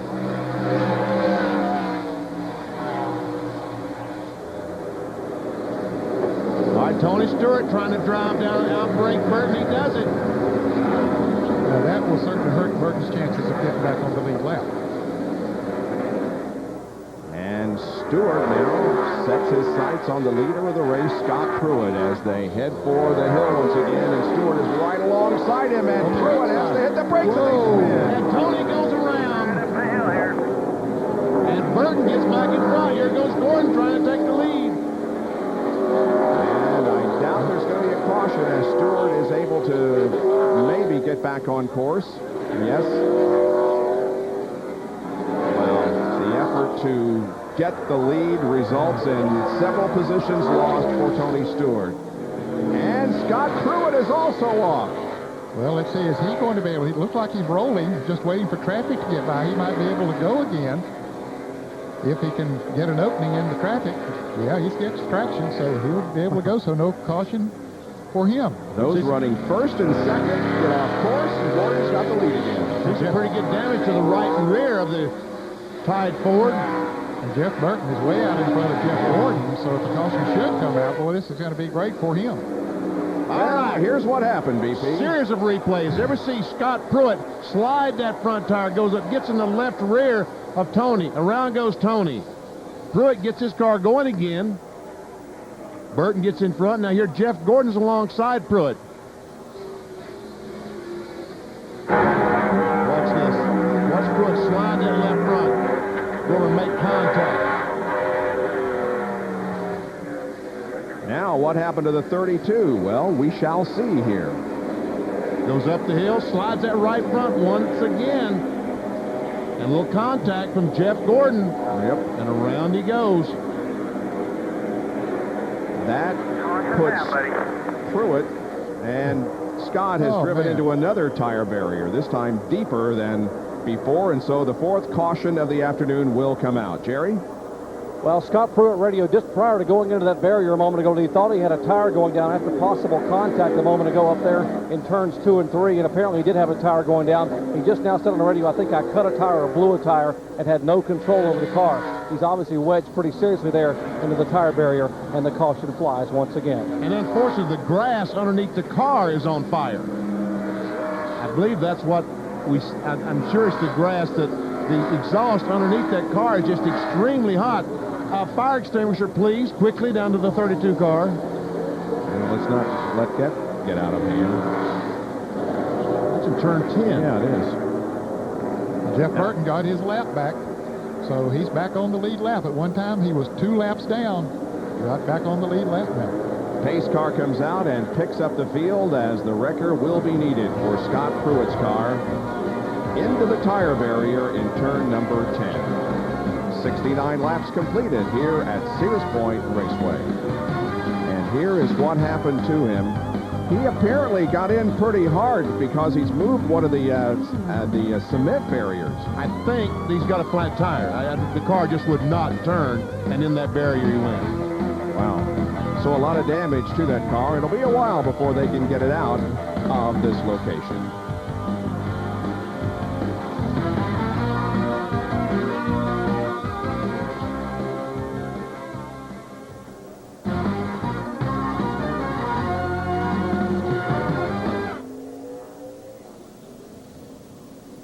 When you think the tire was flat? Yeah, I would think so. I would think one of those 2 times that he flat spotted it, it wore through.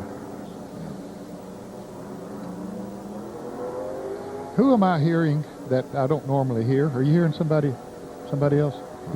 I'm hearing, I don't know who it is, somebody in the truck that I normally don't hear. That is... Who could that be?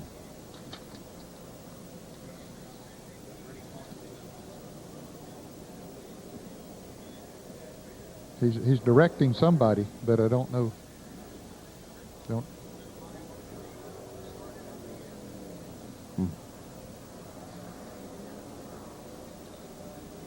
Keith, maybe.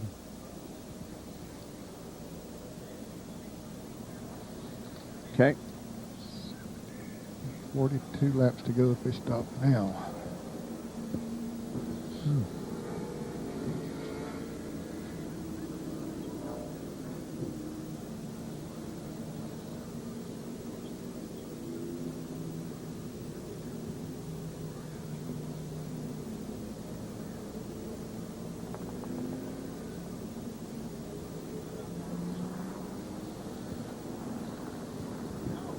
But if they have to go, well, they got 42 laps to go, so apparently they feel they can make it.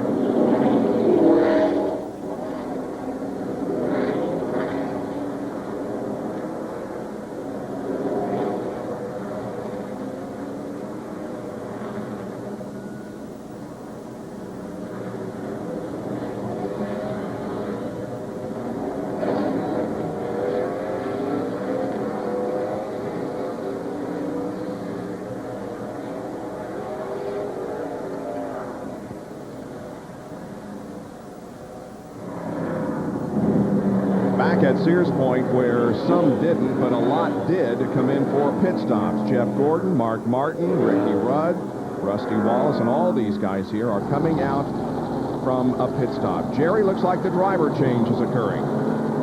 Tony Stewart has climbed out of the Home Depot Pontiac. They put John Andretti in. It's a little bit different from the size of these two drivers. They put a big foam pad around John Andretti's waist and back to try to support him a little bit, let him fit in the seat, trying to get him wired in, get all the seat belts on. They have not changed tires. They have not even added fuel. They're going to come back in next time by, next lap around, and make the normal pit stop, tire change, and fuel additions. Now the crew will go out because they do have time here on the road course under caution to change tires. They'll go out. The reason they couldn't go across because you're only allowed 6 guys over the wall, and they need the people to help get the driver out. They'll make a chassis adjustment, put the track bar back where it was. Left side tire is going on. The driver has been changed, and in just a moment, John Andretti will pull away in Tony Stewart's Pontiac. Let's check in with Bill Weber. Rusty Wallace talked it over with his crew chief. They decided they could go the rest of the way on fuel, so if the leaders came, meaning basically the 24, they were going to pit. That's exactly what happened. They had a much better pit stop this time around. As for the 28 car, Ricky Rudd, his crew chief Michael McSwain told Ricky, stay out. I don't think we're going to be able to go the rest of the way on fuel. He said, what if half of the guys come? What if half of the guys don't? He said, follow the 24. Then they got back on the radio. They said, Ricky, don't come. We're not going to make it. When everybody else came in, Rudd came down pit road. They had a good stop, too. 4 tires, also ice water and a wash rag, a very cold one for Ricky Rudd. To John Kernan. Dale Earnhardt's crew knew that they could make it the rest of the way on fuel, but the concern was the tires, because after about 30 laps, the lap times really fall off on the tires and they start slipping and sliding around the racetrack. Fuel, not a concern, but Earnhardt was not planning on pitting unless the leaders pitted. When Jeff Gordon and everybody in front of him decided to duck on pit road, it was monkey see, monkey do. They came in, took on 4 tires, filled it up with fuel. No other adjustments for Dale Earnhardt. So Dale Earnhardt is in 12th position. At the front of the field, the leader of the race is Kenny Wallace, as Tony Stewart is being transported to a medical facility to be checked over. Kenny Wallace is the leader of the race, and this is the first time that he has led a race this year. John Andretti, we heard from Jerry, had some padding around his waist. Well, there it is, so that he could better fit into the much larger seat occupied by Tony Stewart in the Home Depot Pontiac. Tony Stewart is probably 30 to 40 pounds heavier than John Andretti. Well, right now we are under caution once again, our fourth of the afternoon, with Kenny Wallace leading Mike Skinner.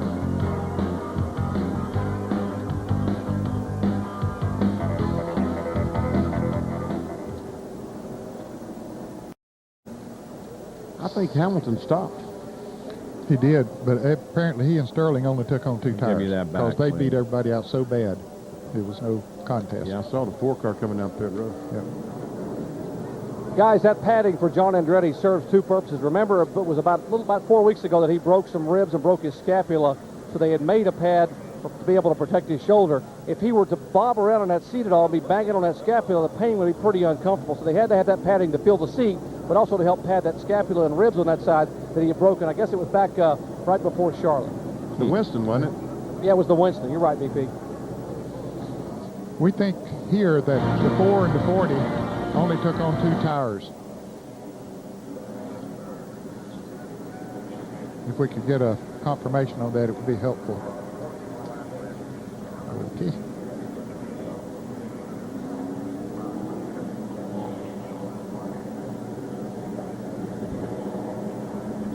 Not away, Mikey. Way to You did jinx it him. to him. You ought to call these drivers every weekend when you pick them, so they might as well not even show up for the race.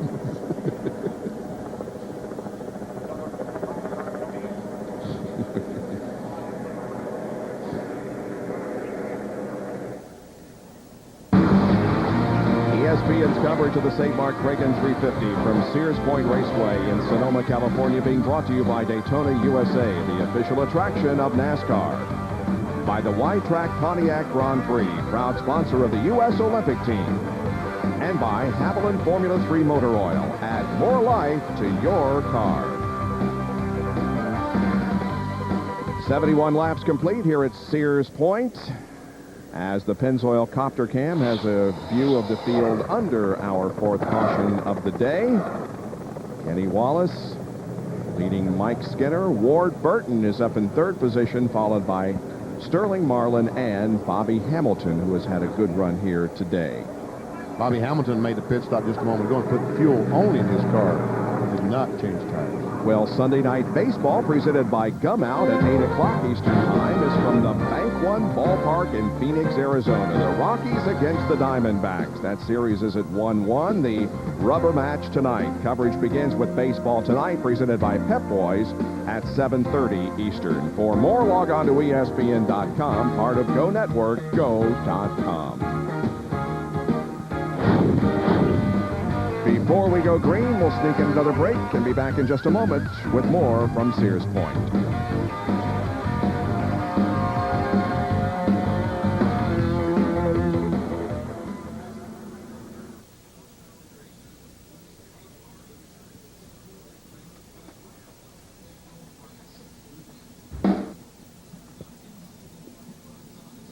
Somebody dropped the drum.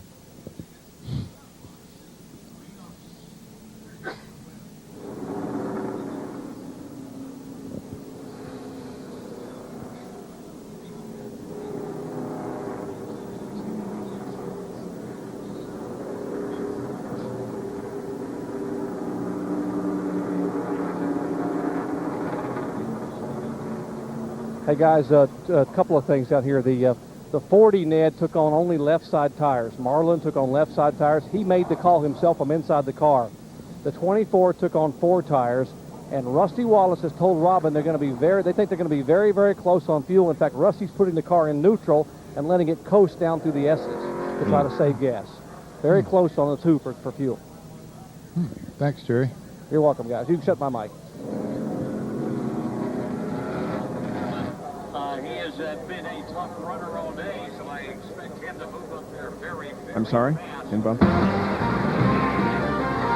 Going to show that fuel summary? Okay. Jeff Gordon, who of course has been up for front and is looking so desperately for this win. I think that's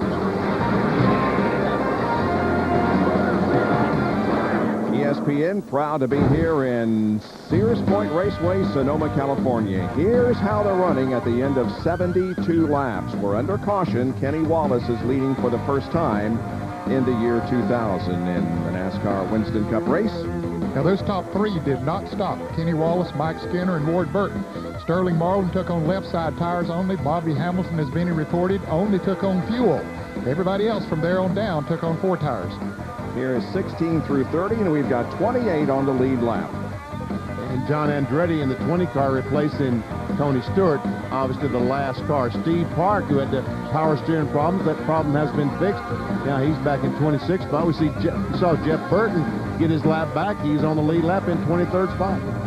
And the remainder of the field now, with just 2 officially out of the race, Boris Said and Andretti. Both of those drivers are still in the race as relief drivers. Boris Said for Robert Presley and Andretti for Tony Stewart. John? One thing I've noticed watching Kenny Wallace make his way around the track all afternoon is fuel overflowing, coming out the overflow every lap. And as a result of that, he's lost a lot of fuel out on the racetrack. So they're only picking up about 18 gallons. That means he can only go 25 to 27 laps. So he couldn't make it to the end. So that's the reason they decided to stay out until they got to that 25-lap window before they would make their pit stop to go to the end of the race. Here we go. The grid is about to come out, and the Save Mart Kragen 350 back under race conditions. Hey, we have a situation here with some tires, with cars with old tires on them. Some with 4. There's Jeff Gordon making move already on the 4 car, which didn't take on any tires. Burton is looking good up there in 3rd spot, and contact between Marlin and Compton. Stacy gets off course momentarily, creates a real bottleneck behind him, but keeps his momentum. And Mark Martin, and you see Jeff Gordon in the 40 car almost make contact. Gordon drives on the inside of Sterling Marlin, takes that spot away. Here comes Mark Martin on the inside of 4. And remember, Sterling Marlin only took 2 tires. He took left side tires. And Rusty Wallace around he goes.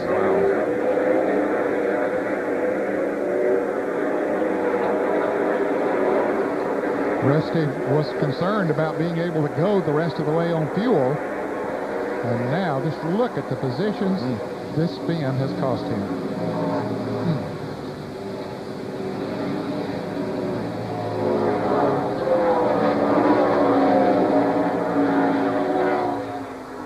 Take a look at it once again. It was up in turn number 7. He comes down the hill. He gets on the inside of Mark Martin, goes up and gets in the inside of 4. I think he tried to avoid spinning Bobby Hamilton out. When he did, basically spun himself out.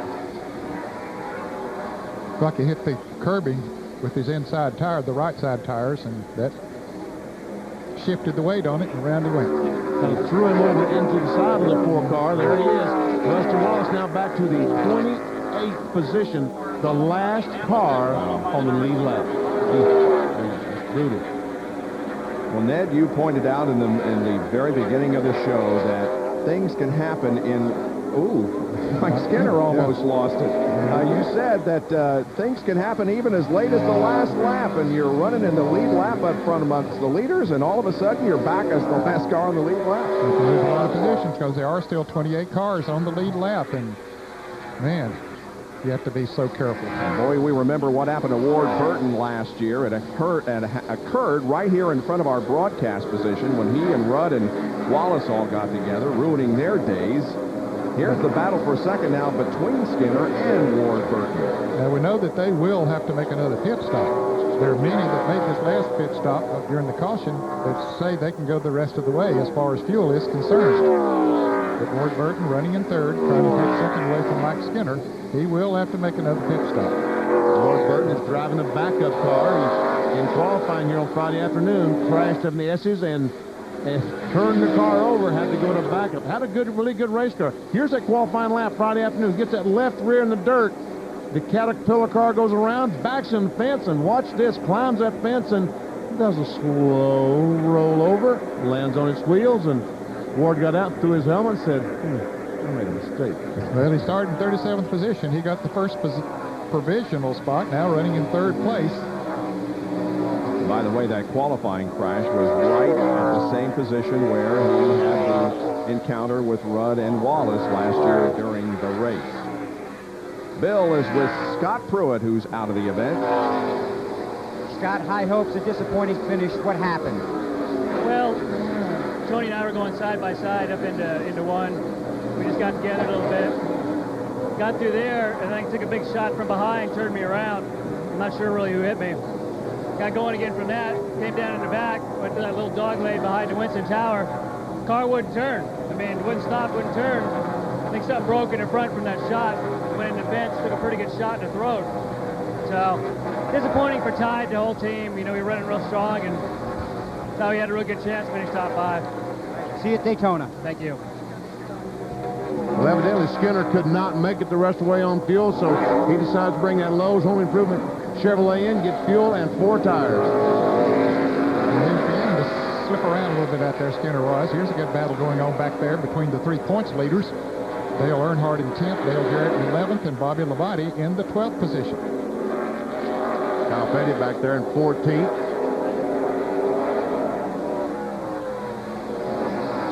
Now going up the hill just a moment ago on this same lap that they're on right now, let's watch what happened going up that turn. And coming up on Stacy Compton. There's Joe Nemechek in car number 33, and there's some contact made somewhere because I saw a lot of smoke. There it is. Oh, yeah. Earnhardt really got pinched in there for a moment, but fortunately those behind him backed off and gave him a little bit of running room, so keeps going. Joe Nemechek is having a good race. He's in the 9th position, although he is under fire from Dale Earnhardt. And Dale Jarrett, the defending Winston Cup champion, is very close to a top 10 position here, currently running in the 11th spot. He started 18th, dropped back to 25th on lap number 15, but has moved up to the 11th spot, and Kyle Petty is trying to get around the 9 car of Stacy Compton. Mike Bliss back there in the 27 car, the Riley car. Is a good run today for Bliss. And both of those cars passed Bobby Labonte in the last lap. Bobby was, as we saw there a moment ago, and it might have been during that little skirmish up there that Bobby lost those positions. Oh, Michael Waltrip gets on the curb up there, leaps in the air, and keeps the nation's rent the Chevrolet going. Well, Michael Waltrip is on the lead lap in 15th spot. Right behind him is Johnny Benson. Jerry Nadeau, Dale Earnhardt Jr. also on the lead lap. They're all chasing the 55, driven by Kenny Wallace, who's in the lead here with 77 laps completed.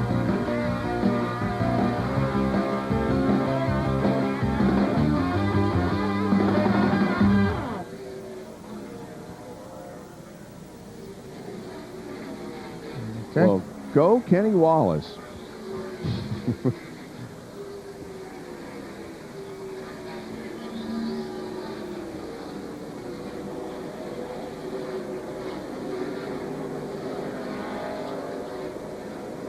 Yes, sir. Betsy Ross, huh? You bring him out, men out all making those plans. She is from the town that you went through the other day, Connorsville. Yes, she is. How about that? I wish I'd have known that, though. Yep. Betsy worked at a station in Indianapolis, and Channel 13, yeah, we never saw each other then, but since we've been working for ESPN, we've communicated with each other.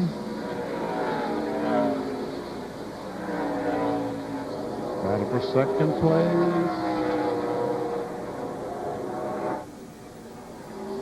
Not anymore.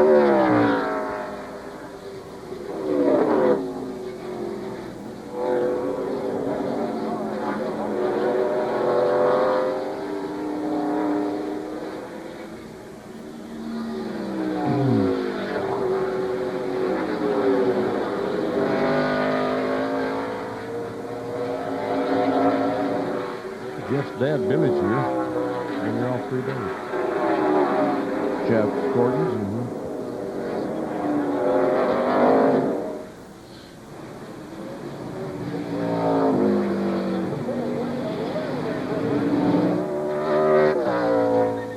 Kenny Wallace leads the Save Mark Kragen 350 NASCAR Winston Cup race at Sears Sears Point, but Jeff Gordon has taken second position away from Ward Burton and now begins to close in on Kenny Wallace, whose best road course result was 9th, Watkins Glen, back in 1993. His best finish here at Sears Point was last year. He finished 14th, talking about the leader, Kenny Wallace. Bob, am I correct that he was the only driver who had run in all the races this year who had not led a lap coming into today's race? That is correct, yes. So now he's taking care of that. Yep. The only driver who had started all races this year. Bobby Gordon's gotten by Bobby Hamilton, moved into the 7th position.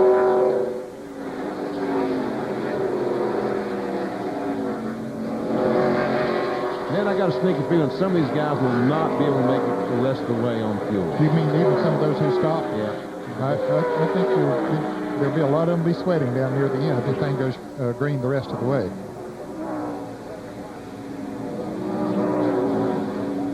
Jeff Gordon is closing in slowly but surely on Kenny Wallace. Our on-track interval shows you that Kenny Wallace run pretty consistent laps. 71-1 to 74-1 to 74-3, but look at Jeff Gordon. All the laps, 3 laps, 73.9. And 1 lap where he passed the car, 74.2. Slowly, just a couple of tenths of a second per lap, closing in on Kenny Wallace. So those fresher tires is one thing that was allowing him to do that. And he's now 2.8 seconds behind Wallace, so he's shaved a little bit more off. Marlin running 4th, and Mark Martin and Ricky Rudd.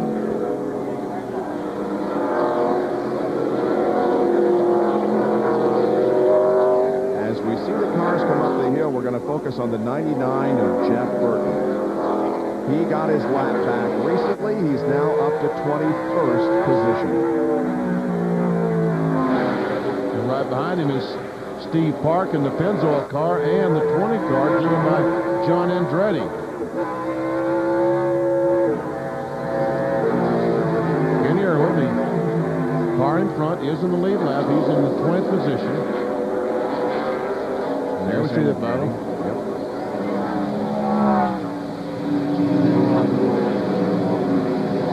Jerry, how's Tony Stewart feeling? Well, Bob, when he got out of the car, he wasn't doing very well at all. He was very lightheaded, and they were helping him out of the pit area as quickly as possible to the infield hospital. Now, he's in the infield hospital, or has been there for quite a while, getting IV fluids, getting some other hydration, and the report is that he is now awake and feeling much, much better after that intestinal flu and heat got to him, but doing much, much better. Would love to be in the race car, but the report for Tony Stewart is the intestinal flu may have gotten him down, but the fluids have helped tremendously. And John Andretti just drove his car into the 22nd position as he passed Steve Park. Battle for 3rd place shaping up here between the 22 of Ward Burton, the Cat car, Sterling Marlin, Mark Martin, and Ricky Rudd. By the way, while we're focused here on Mark Martin, I got to thank the people at Big Brothers and Big Sisters of America. They have elected me as their media person of the year. Congratulations. Because of the mentions that we have done. You know, Valvoline donates a lot of money to Big Brothers and Big Sisters. Yeah, that's a fine program.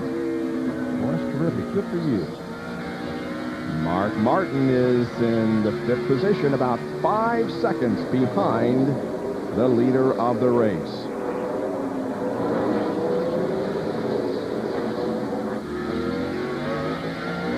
Now the interval between the first place Kenny Wallace and Jeff Gordon is about 1.5 seconds at Sears Point.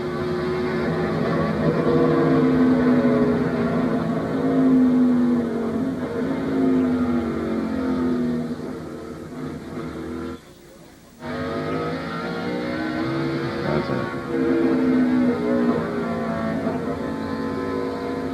Yeah, right. Yeah, that's going to be handed out Friday in Washington, D.C., and unfortunately I can't be there. But they're going to officially give it to me at the Brickyard 400, so if you would like to attend, I would be appreciative in some kind of a ceremony.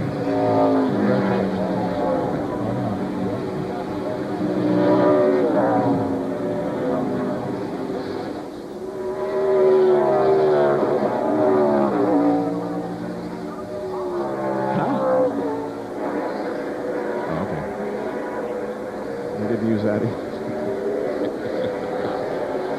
Mike Bliss has got a good run going. Got by Kyle a minute ago. That's somebody got a run going. That'll be Mart. Those 2 tires are going to tell him the story. Wow, really?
We got to stop this. Jeremy going a lap down.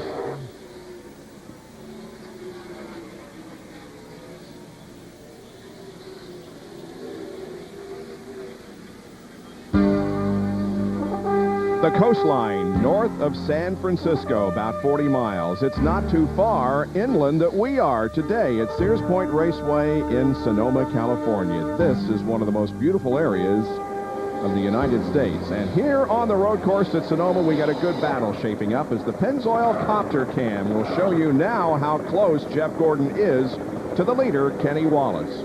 He's just gradually cut that lead down, just a few tenths of a second each lap, and now it's just a matter of a few car lengths. Well, Jerry, Jeff Gordon is catching up quickly to Kenny.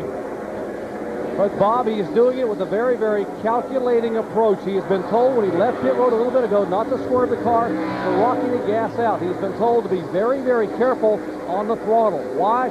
But he's been told that he is extremely close on fuel. Jeff Gordon, they tell him that he may be able to make it. He makes a move now to take the lead away from Kenny Wallace. They are door by door coming out of turn 11, and Gordon will have the advantage on the left-hander up to turn 1. Remember, Kenny Wallace is yet to pit. Will have to come in about 4 or 5 laps. But getting back to Jeff Gordon, he has been told that they are very close on fuel. In fact, they said if he makes the checker flag, he probably will not make it back around for the next lap. Wow. Well, we'll certainly keep an eye on that. Kenny Wallace led 16 laps, has given it up here on lap number 87. And a whole bunch of activity back of him. Jerry Mayfield, the 12 car, the mobile car, has gone a lap down. Car is certainly not up to speed. I would guess maybe lost a gear in the transmission or something. Is Robbie Gordon back there still working on Ricky Rudd. The battle for the 6th position. And Jerry talked about how close it might be for Jeff Gordon. I expect there are a lot of other cars out there that it's going to be very close too. Those last few laps, they'll be sweating it if this thing goes green the rest of the way. And when Jeff crosses the line, we'll have 25 laps to go. Doc? Well, Ned, you're exactly right. You consider that Jeff Gordon normally gets pretty good gas mileage, so if he's going to be very close, how about the guys that haven't gotten nearly as good a gas mileage as the 24 car has, like the 6 car? They are really sweating bullets, and the 2 car. At the car number 55, Kenny Wallace makes what should be his final pit stop, headed down to you, John Kernan. And Kenny 2 pit stalls away, swings the car in. It'll be a 4-tire change with no chassis adjustments. Their only hope now is that everybody else out there has to stop again. But as you guys have been pointing out, that could happen, maybe not. It's going to be close. But the left side's now going on. It's full of fuel. They look inside, and you can see the fuel pouring out, the overflow. And that's something to keep an eye on because that's been the problem that has cost them all afternoon long. They've lost about 4 gallons out of the tank out there on the racetrack from going out the overflow. You know what would be the best thing that happen to him right now? If he made a pit stop across the car. Oh, yeah, because all these other cars would drive in and put on fresh tires. And you'd have them, you'd be right out front again. Oh, look at all that fuel come out. Look at that fuel come out. Man, oh, man. He does lose a lot of that fuel. Man. There is supposed to be a little flapper valve in the vent that keeps that fuel in there, but obviously it's not working properly on Kenny Wallace's car. Well, Jeff Gordon has the lead over Ward Burton, Sterling Marlin, Mark Martin, Ricky Rudd, and Robbie Gordon. We have had 7 leaders today and 10 lead changes. Sterling Marlin has led the most laps so far, 25. Jeff has been out front for 19. Kenny Wallace led 16, Rusty 11, Pruitt 10, Robbie Gordon 5, and John Andretti was out front for 2 laps in Tony Stewart's car. And we have Kenny Irwin and Steve Park spinning in turn number 11. I don't think this is going to be the caution that would benefit Kenny Wallace. Well, if he can get, he finally did get it fired. Kenny Irwin did. And we understand that Jeremy Mayfield, who we saw got left not too long ago, made a pit stop, and then here's a replay, but anyway, Jeremy Mayfield got a penalty as we watch this. See, Steve Park got in the corner and just locked up the right front tire trying to slow down, and when he locked up the tires, the car won't turn. You folks, when you have the brakes on, the car will not turn. He gets in the corner, and when the brakes locked up, he just slid right over in the side of Kenny Irwin, and both the cars went around. That Rusty Wallace has thoughts of pitting, right, Jerry? Exactly, Bob, for a couple of reasons. They lost the track position with that spin up there a little bit ago in turn 7, plus the fact they are so very close on fuel. They figure they can go ahead and get him in, put gas in the car, put 4 tires on it, get him back out in front of the leaders. If there is a caution flag, then they're sitting golden. If there's not, well, he just drives it to the finish line and hopes some other guys run out of gas and he can gain some spots. They can't afford to take a chance. Rusty will pit this time by. I think that's good strategy. So do I. I think that's a really good strategy right now because he's back in about 20th position, 21st position. He might as well go in and take a chance.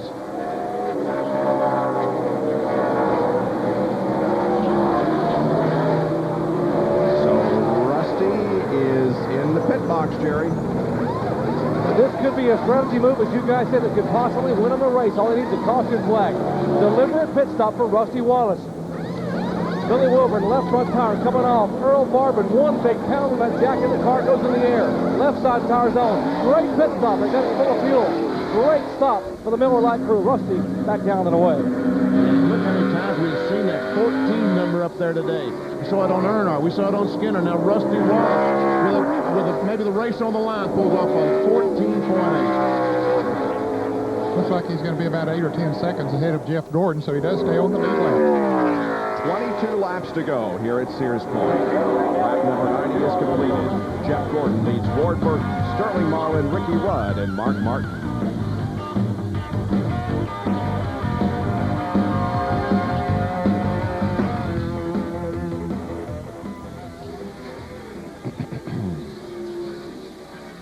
Big dummy Sterling's in second place. What'd I say? Well, Well, I did. Okay. Mark's got to stop here before long. I wonder why he hasn't done it, really. I mean, it'd be to his advantage if he moves around here waiting for the caution. If the caution comes out, he's really hurting. Guess he's up towards the front. Yeah, that would help. Yeah, that's right.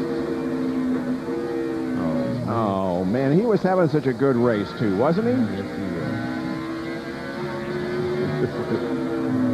And Mark Martin goes to 4th.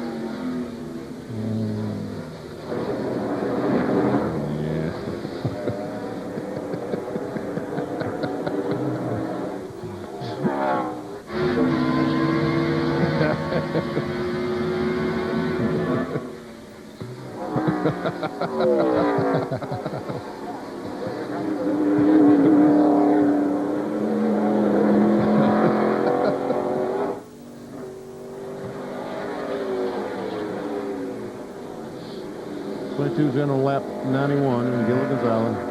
And Lynn. Ward Burton's in. You got it? Thank you. So can Gordon go the rest of the way, or can he? Well, they say it's close. Close. Yeah, I guess. It would be closer, Bob. One good thing about Ward made a pit stop, so you don't have to look so bad when you come back. That's right.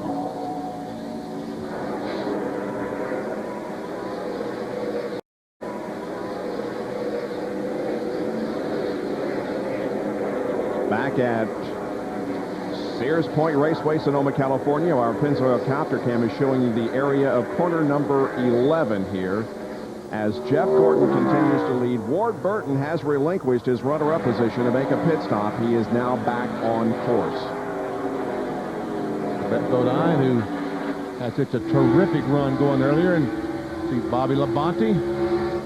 Battle for the 8th position. There goes Labonte trying to get by. He's got position now. This should be able to get it, and he does. Taking position away from Earnhardt. All three of those points leaders, 1, 2, 3 there. That's the way they are in the points. Bobby Labonte in front, Dale Earnhardt in second, and DJ in third in points. Of course, that's not the position they're on the racetrack. They are running 9th, 10th, 8th, 9th, and 10th. Dale Jarrett has moved to third in the point standings, gaining 5 positions in the point standings in the last 8 races. He has been on a tear. On board with DJ. Ford Quality Care onboard cameras. We go down the S's and see these guys going from one curve to the other curve, trying to make those S's just as straight as they possibly can down the back. You know, Dale Jarrett is driving today the same car that Davey Allison won with here at Sears Point back in 1991. Remember that, when there was the last lap skirmish between Rudd and Allison? That's the same car that Davey won with. Really? Yep. I didn't know that. Of course, it's got different sheet metal on it. That was a second place car. Right now, Jeff Gordon has a 5-second lead on Sterling Marlin, Ricky Rudd, Mark Martin, and Robbie Gordon. Robert Presley has dropped off the pace a little bit. He's still out there running, but he's not running up to full speed.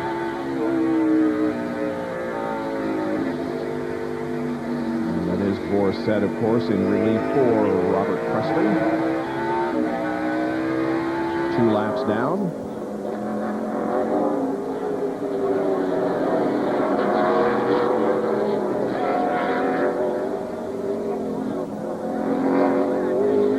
Bobby Labonte has just about caught the 33 car, the Oakwood Homes car of Joe Nemechek. I think Bobby Labonte, after that pit stop, he dropped back a few positions. He came out of the pits right behind Dale Jarrett. He dropped back 2 or 3 positions, and I think he was conserving fuel there for a little while, but now apparently they've turned him loose. He's passed all those cars that he'd lost to, plus passing Dale Jarrett and Dale Earnhardt. And as you say, gaining on the 33 car of Joe Nemechek.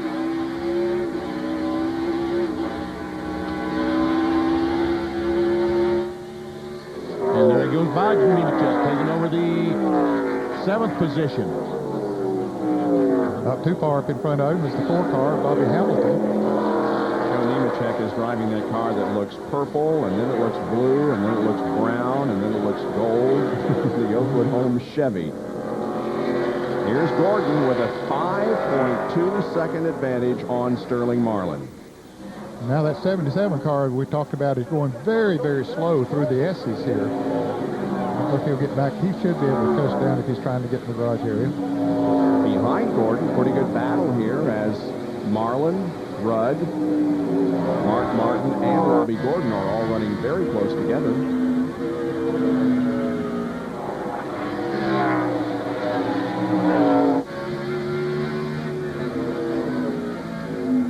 Martin goes down the corner, tries to slam on the brakes, and see the 77 car going in the pit area there. Here are a couple of cars that made pit stops. They're racing for 26 and 27. That is Mike Bliss ahead of Rusty Wallace there. They both of them made pit stops not too long ago. And battling for that position back in the back and just hoping for a caution. Mike Bliss was running up in the top 15 and spun in one of the corners, and he's back now in the clutches of Rusty Wallace. And Rusty has fresh tires on him right now on his car, so he should be able to pass Bliss. Gain on him, he is, but I tell you what, catching somebody and passing here is very, very hard. And the battle for 6th here as Bobby Labonte comes up on Bobby Hamilton and takes the position down through the chute. Boy, wow, he just zipped right on by, didn't he? That was impressive. Now here comes Nemechek up on Hamilton. Now remember, Hamilton did not take on tires during that last pit stop. He only took fuel. Got great track position, but you wonder if that's beginning to tell on him a little bit now. They've run quite a while on those tires. He had about 10 laps on the tires before he came in for the fuel. Bobby Labonte, if he can keep it going, will lead this racetrack a lot better off this year than last year. As a matter of fact, about any time he's been on a road course. Yeah, he finished 27th here at Sears Point last year and 24th at Watkins Glen. Road courses have not been his specialty. However, he is doing well today, running in 6th position. Not quite his best finish here at Sears Point. He was 4th in 98.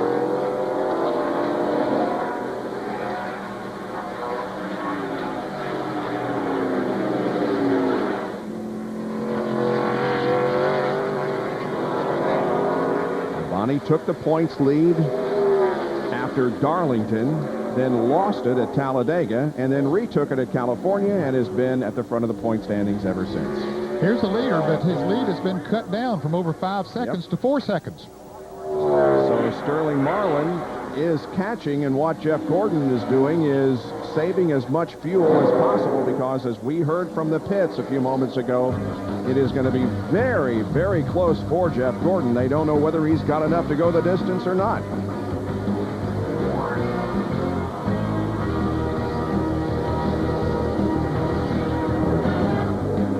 What are the stories? The stories.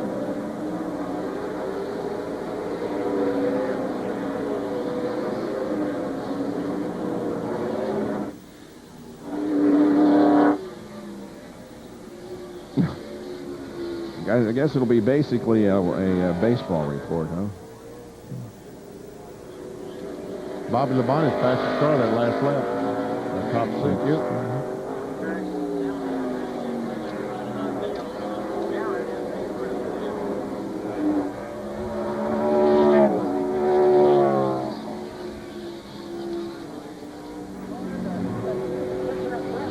Gordon picked it back up. He gained almost a second since we said that. It was 4:07. Well, he gained almost a half a second.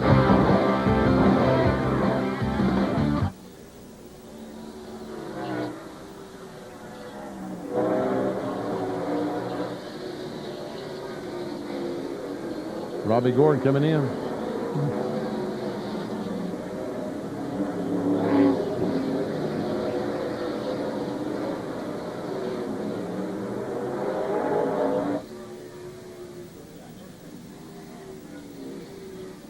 Okay. Okay.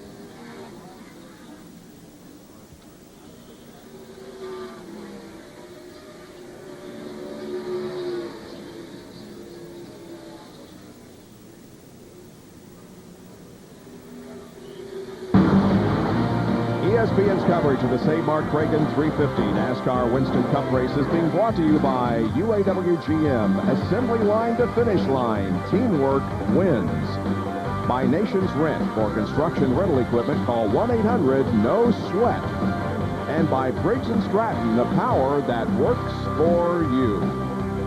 Coming up next here on ESPN Sports Center with Betsy Ross and Whit Watson, with reports on the baseball action today. The Red Sox against the Blue Jays, the Yankees and the White Sox, and Tigers versus Indians. That Sports Center coming up next here on ESPN. We're going to take one final commercial break, and bearing a caution, we'll be commercial free until the end of the race. Stay with us. We'll be right back.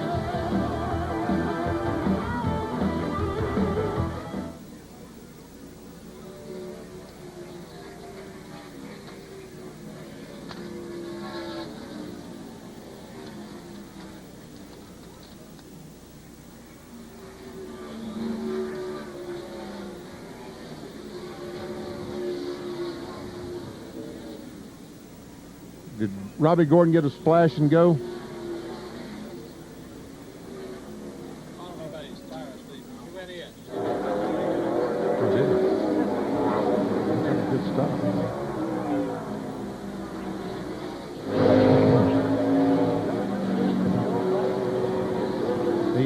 I know he is. He really is. He's up to 12. Well, huh?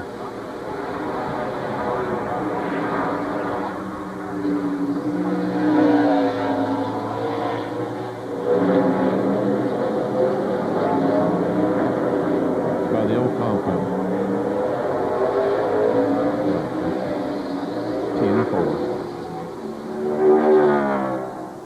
Well, whatever. Yeah, we will. We will. Oh, yeah, that's right. We'll wait for you.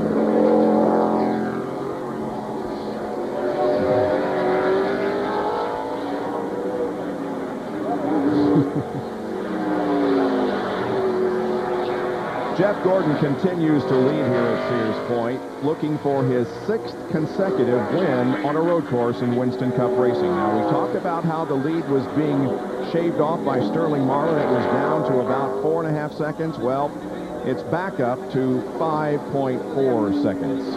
But again, there is a serious question as to whether Jeff has enough gas to finish the race. Sterling Marlin coming out here in the Coors Light Chevy is running in 2nd position. Now, during our break, Robbie Gordon relinquished 5th position for a pit stop. Bill, what'd they do?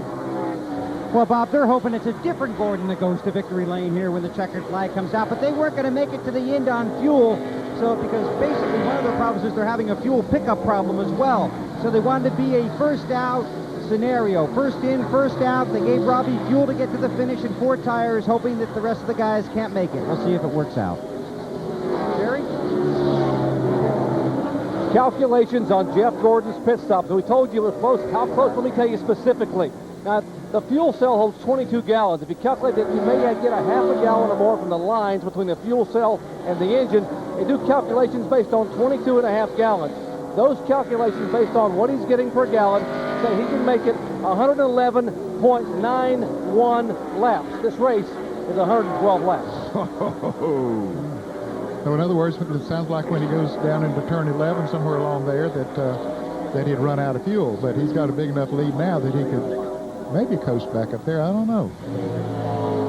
He lost a little time there as he caught the Kevin LePage car and put another lap on Kevin LePage. LePage has had some mechanical problems with the FamilyClick.com car today, and now he's slow going through the S's.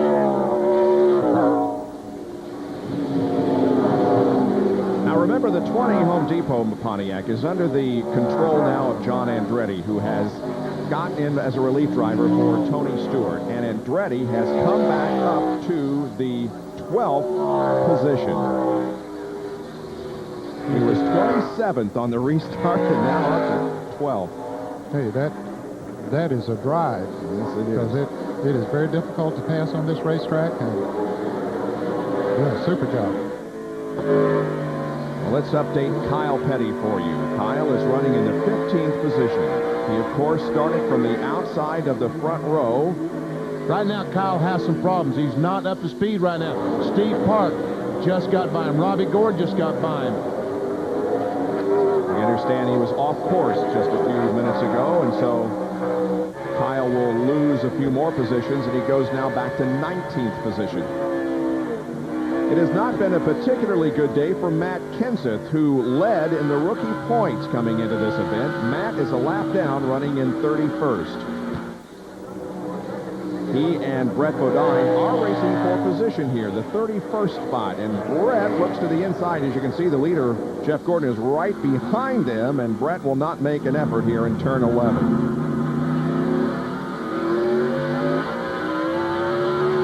Right now, this is going to slow Jeff Gordon down considerably. As a matter of fact, it has slowed him down already considerably because Sterling Marlin is now just 3.6 seconds behind. But now Sterling Marlin also has to catch these cars and pass them, and it ought to slow his speed down. 21 car of Elliott Sadler. Back in 38th position, he is 21 laps down. He's had a tough day. They made some contact with Kenny Irwin and had to limp back around the pits with a flat tire, and I think it damaged some other parts on this Sitco Ford. And the word is that the Wood brothers are going to have a relationship with Jack Roush in 2001, right now? A deeper relationship, yep. Yes. They've had an alliance with him for the last couple of years. They started out with engines, and then it got a little bit deeper involved, but next year they will actually use chassis that are built at Roush's shops. And so it won't be another Roush team, but it'll be the closest thing to it. Jeff Jeff Gordon. It's winding down. As he comes by this time, there'll be 8 more laps. And I tell you what, Robbie Loomis, Brian Watzel, that entire crew, they've got to be nervous, just wondering, do we have enough fuel to make it to the end?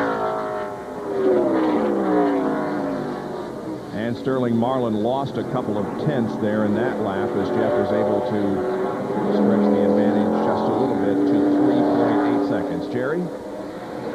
It's amazing how as the laps count down, the crew chief's confidence begins to wane a little bit. When they pitted on lap 70, I asked Scott Eggleston, the crew chief for Sterling Marlin, can you make it the rest of the way? He said, oh yeah, we should be okay on fuel. And about 10 laps ago, I said, how are you guys on fuel? He said, oh, I'm 75% sure we can make it. I just now asked him, he said, well, I'm almost 60% sure we can make it the rest of the way. As the laps count down, the doubt begins to creep in.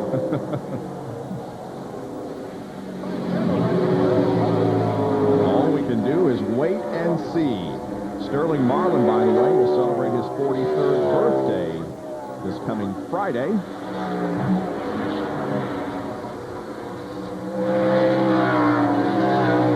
There he is, running second, ahead of Ricky Rudd and Mark Martin and Bobby Labonte. These slow cars might be exactly what Ricky Rudd and Mark Martin needs as Sterling Marlin runs across them and catches them. How about Bobby Labonte there? He's one of the fastest cars on the track. In fact, several laps he has been the fastest. That's last time around he was the fastest car on the racetrack. He is catching this group of cars right here. Sterling Marlin, Mark Martin. You see him come into the picture there before too long. Ricky Rudd, of course, in there. Whoops. Rudd and Mark Martin close together there. So he has a chance to bet the dime. Now Mark Martin wants to make a pass. And will. Mark Martin up in third spot now. And there you see Bobby Labonte, that Interstate Batteries Pontiac, coming right into the picture. He has run them down from at least 5 or 6 seconds back. Our Circuit City onboard camera watches Bobby Labonte going down through the S's. Behind Bobby Labonte in the 6th spot is Dale Earnhardt. Is about 14 seconds behind. There is Dale Jarrett, who is in 7th position. Then comes Joe Nemechek in the 8th position, and there's Jerry Nadeau. He has done a good job. He's driven up to the 9th position now. He spun out earlier in the race. See, back in lap 42, he was in 32nd position. 36 on lap 21 is now up to 9th, and make that 8th maybe. Yes. Yep. Jerry Nadeau up to 8th position as Joe Nemechek now goes back to 9th. And Jerry Nadeau, another driver that has qualified well here at Sears Point, but has never raced well, has always had some problems. Today might be the day he's looking for, learning how to finish on these tough road courses. As we watch Jeff Gordon and see Sterling Marlin come into the picture there, John Andretti now has driven that 20 car up to 10th position. Andretti just passed Michael Waltrip to take over the 10th position.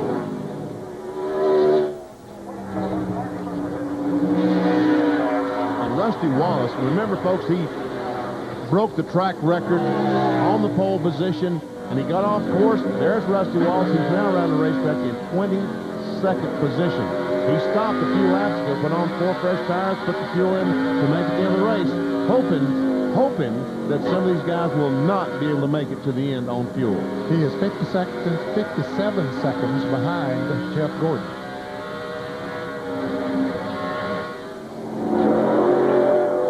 Which I believe would be, even they could come in and take a splash of fuel and still get back out before Rusty would get around. Less than 5 laps, less than 10 miles to go. Boy, Sterling Marlin, I can't say enough for the job he's done today, because, you know, we never talk about Sterling Marlin being a road racer, but he's been up there. He's led laps today, and right now, pretty comfortable in 2nd spot. And I was concerned when he only took 2 tires. He took left side tires. The left sides are the ones that takes the biggest abuse on the road course since you're going clockwise. And he only took 2. Everybody else took 4. And he has done a great job of staying out there. And Bill Weber has a report on the 28 car of Ricky Rudd. He's 4th.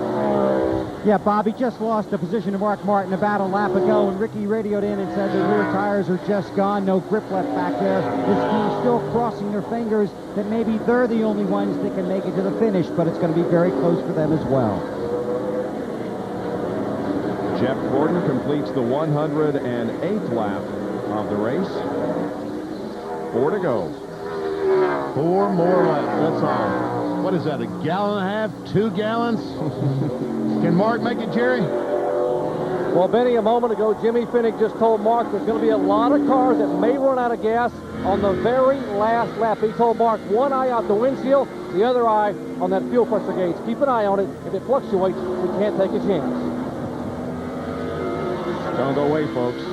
Although we've got less than 4 to go, it could get real interesting here in the last laps. Yes, it could.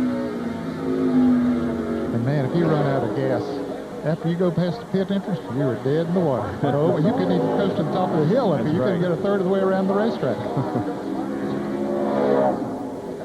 27 cars on the lead lap. Yep. And Rusty is fun. It's down in turn 11, the hairpin. He's running 22nd. See if he loses any position because of it. Gets the car going once again, and he'll cross the line to complete his 108th lap. I think Terry Labonte got by. Yeah, he got there to 27th. So a tough afternoon for Rusty Wallace. But there is Jeff Gordon now with less than 3 laps to go. Let's see if we can see what might have happened to Rusty Wallace going down. Comes off turn 10. Goes down the corner. Wheel hopping. Wheel hop. You can hear it. Around he went.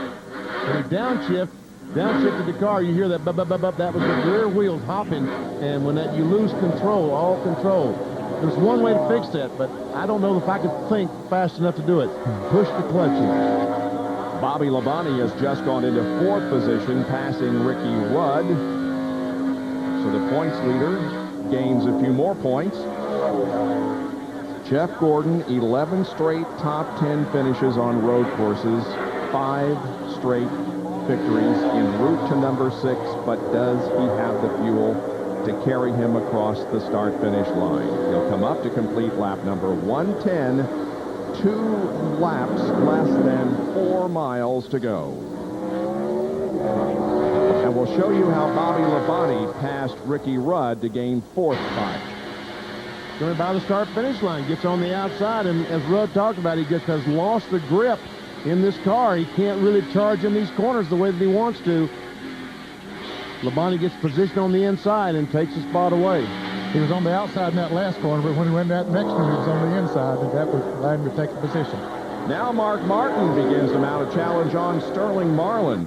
By the way, it will be Sterling's first road course top 5 if he can finish in the top 5 in 30 races. His best finish to this point has been 6th. Once here at Sears Point, once here at Watkins Glen, and they're side by side going through corner number 11, and Marlin maintains the position. But just barely. Corner 7, I believe they're in there. And now Bobby Labonte closes in on Mark Martin as we are nearing the final lap of the race. That's turn 10. Bobby Labonte's great run today. I don't know who will be more satisfying for, him or his brother Terry. I always see Sterling Marlin smoke that right front, goes up the hill. Can Mark get it? Go clear. Come on, buddy. Come on. Clear all around. Nice and smooth now. One more time. White flag, buddy. White flag. White flag is indeed out. 1 more lap to go. Jeff Gordon with a 5-second advantage on Sterling Marlin, but can the fuel carry him the distance? Talking about Bobby Labonte when that pass almost happened for second spot. Terry Labonte is a very accomplished road racer. You know has taught Bobby a great deal about getting around these road courses. It sounds like and looks like that Bobby has listened well. He's done a fantastic job here today at Sears Point. Down through the chute, corner number 7 for the final time for Jeff Gordon. He started on the pole here last year and won. He started 3rd at Watkins Glen last year and won.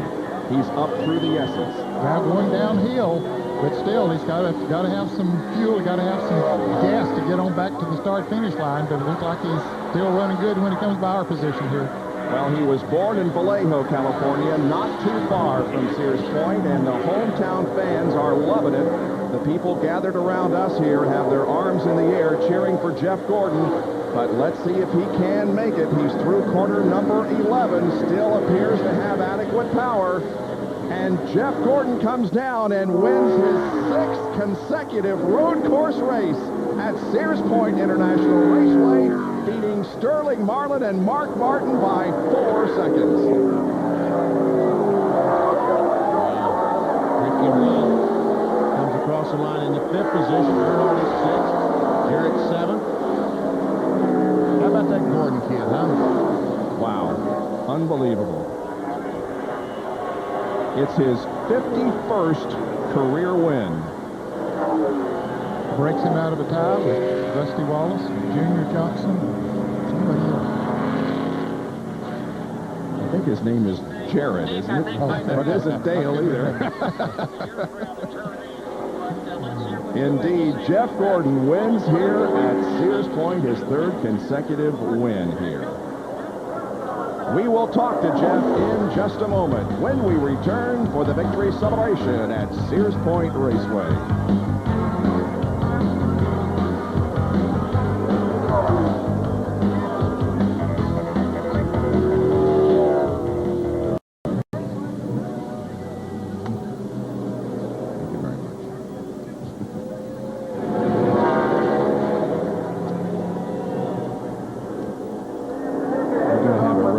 Quick off here, Neil.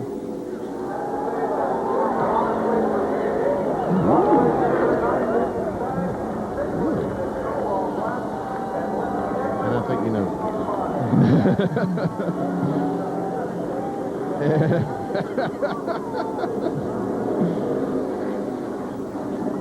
Oh.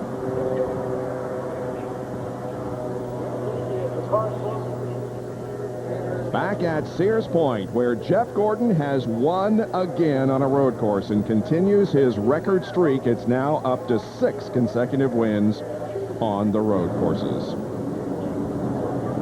That is quite an accomplishment. It's his 2nd win of 2000. He won, of course, at Talladega. Sports Center is coming up next.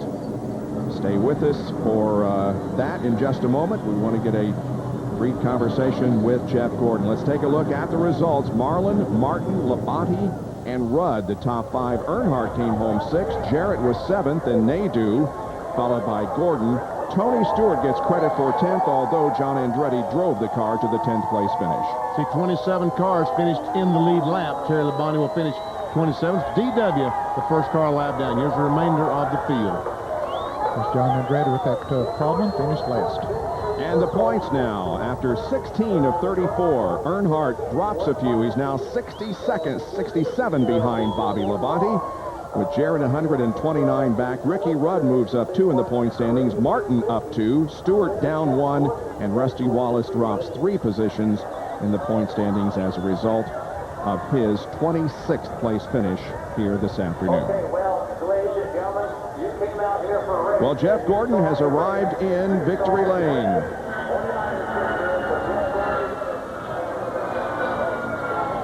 And the warm afternoon here in the Sonoma Valley has come to an end, but it ends with another victory for Jeff Gordon. Once again, we remind you that all the news from the world of sports coming up in just a moment on SportsCenter, so stay with us. Jeff Gordon will be out of his car in just a moment. We'll get a quick word with him and then send it to SportsCenter. I think Jeff's a little hot. Tired, very tired. Just a very demanding, very, very demanding, physically demanding track for these drivers.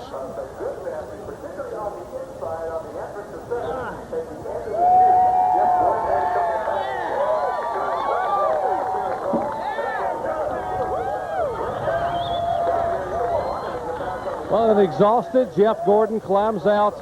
Jeffrey, 6th win in a row, and I know it was very, very close. He reached over to Brooke, his wife, give her a big hug and a kiss. Climbs out of the car. He was trying to get his breath and take tape off his hand. Gives his car owner, Rick Hendrick, a huge hug. Boy, what an endeavor they've had this. And take a look at this hand here. Take this right hand. Look at the blisters there. His thumb and his forearm. That's what you talk about being a patriot, being a champion here. How about those last few laps? The fuel very close. Oh, man, I tell you what, that was exciting. I just drove my heart out, and my hand pretty much shows that this DuPont Chevrolet was awesome today. I tell you what, we didn't really have to do much to it all day.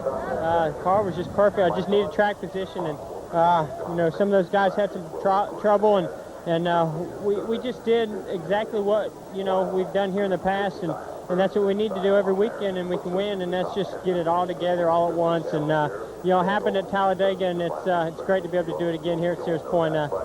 My hat's off to Robbie Loomis and Brian Weitzel, this entire pit crew. They did an awesome job. I tell you, DuPont Chevrolet was great.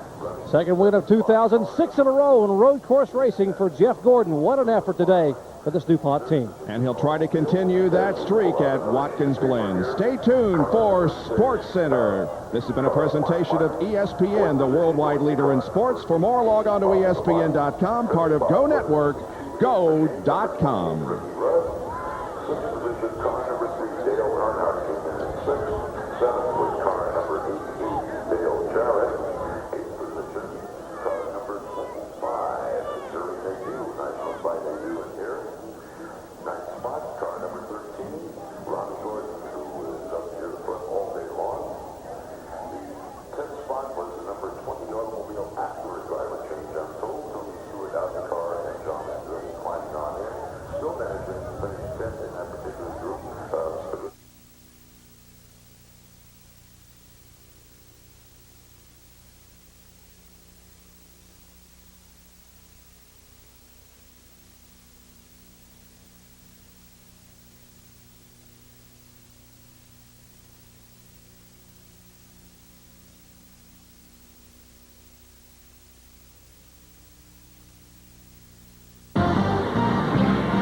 Watching highlights of the Save Mart Kragen 350 NASCAR Winston Cup race from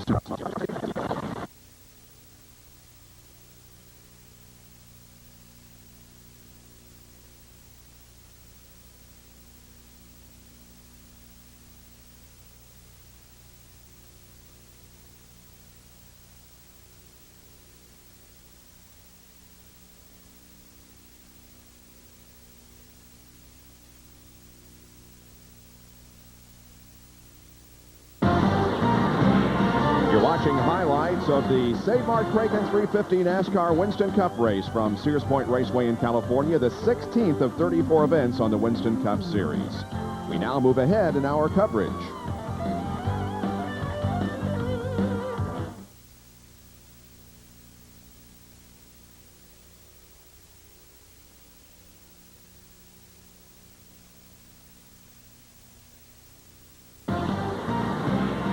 Watching highlights of the Save Mart Kragen 350 NASCAR Winston Cup race from Sears Point Raceway in California. Our next Winston Cup coverage will be at the Brickyard 400, Thursday first round qualifying, Friday second round qualifying, and happy hour on August 3rd and 4th.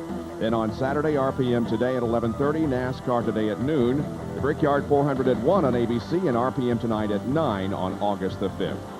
Back to Sears Point Raceway for more of this event in a moment.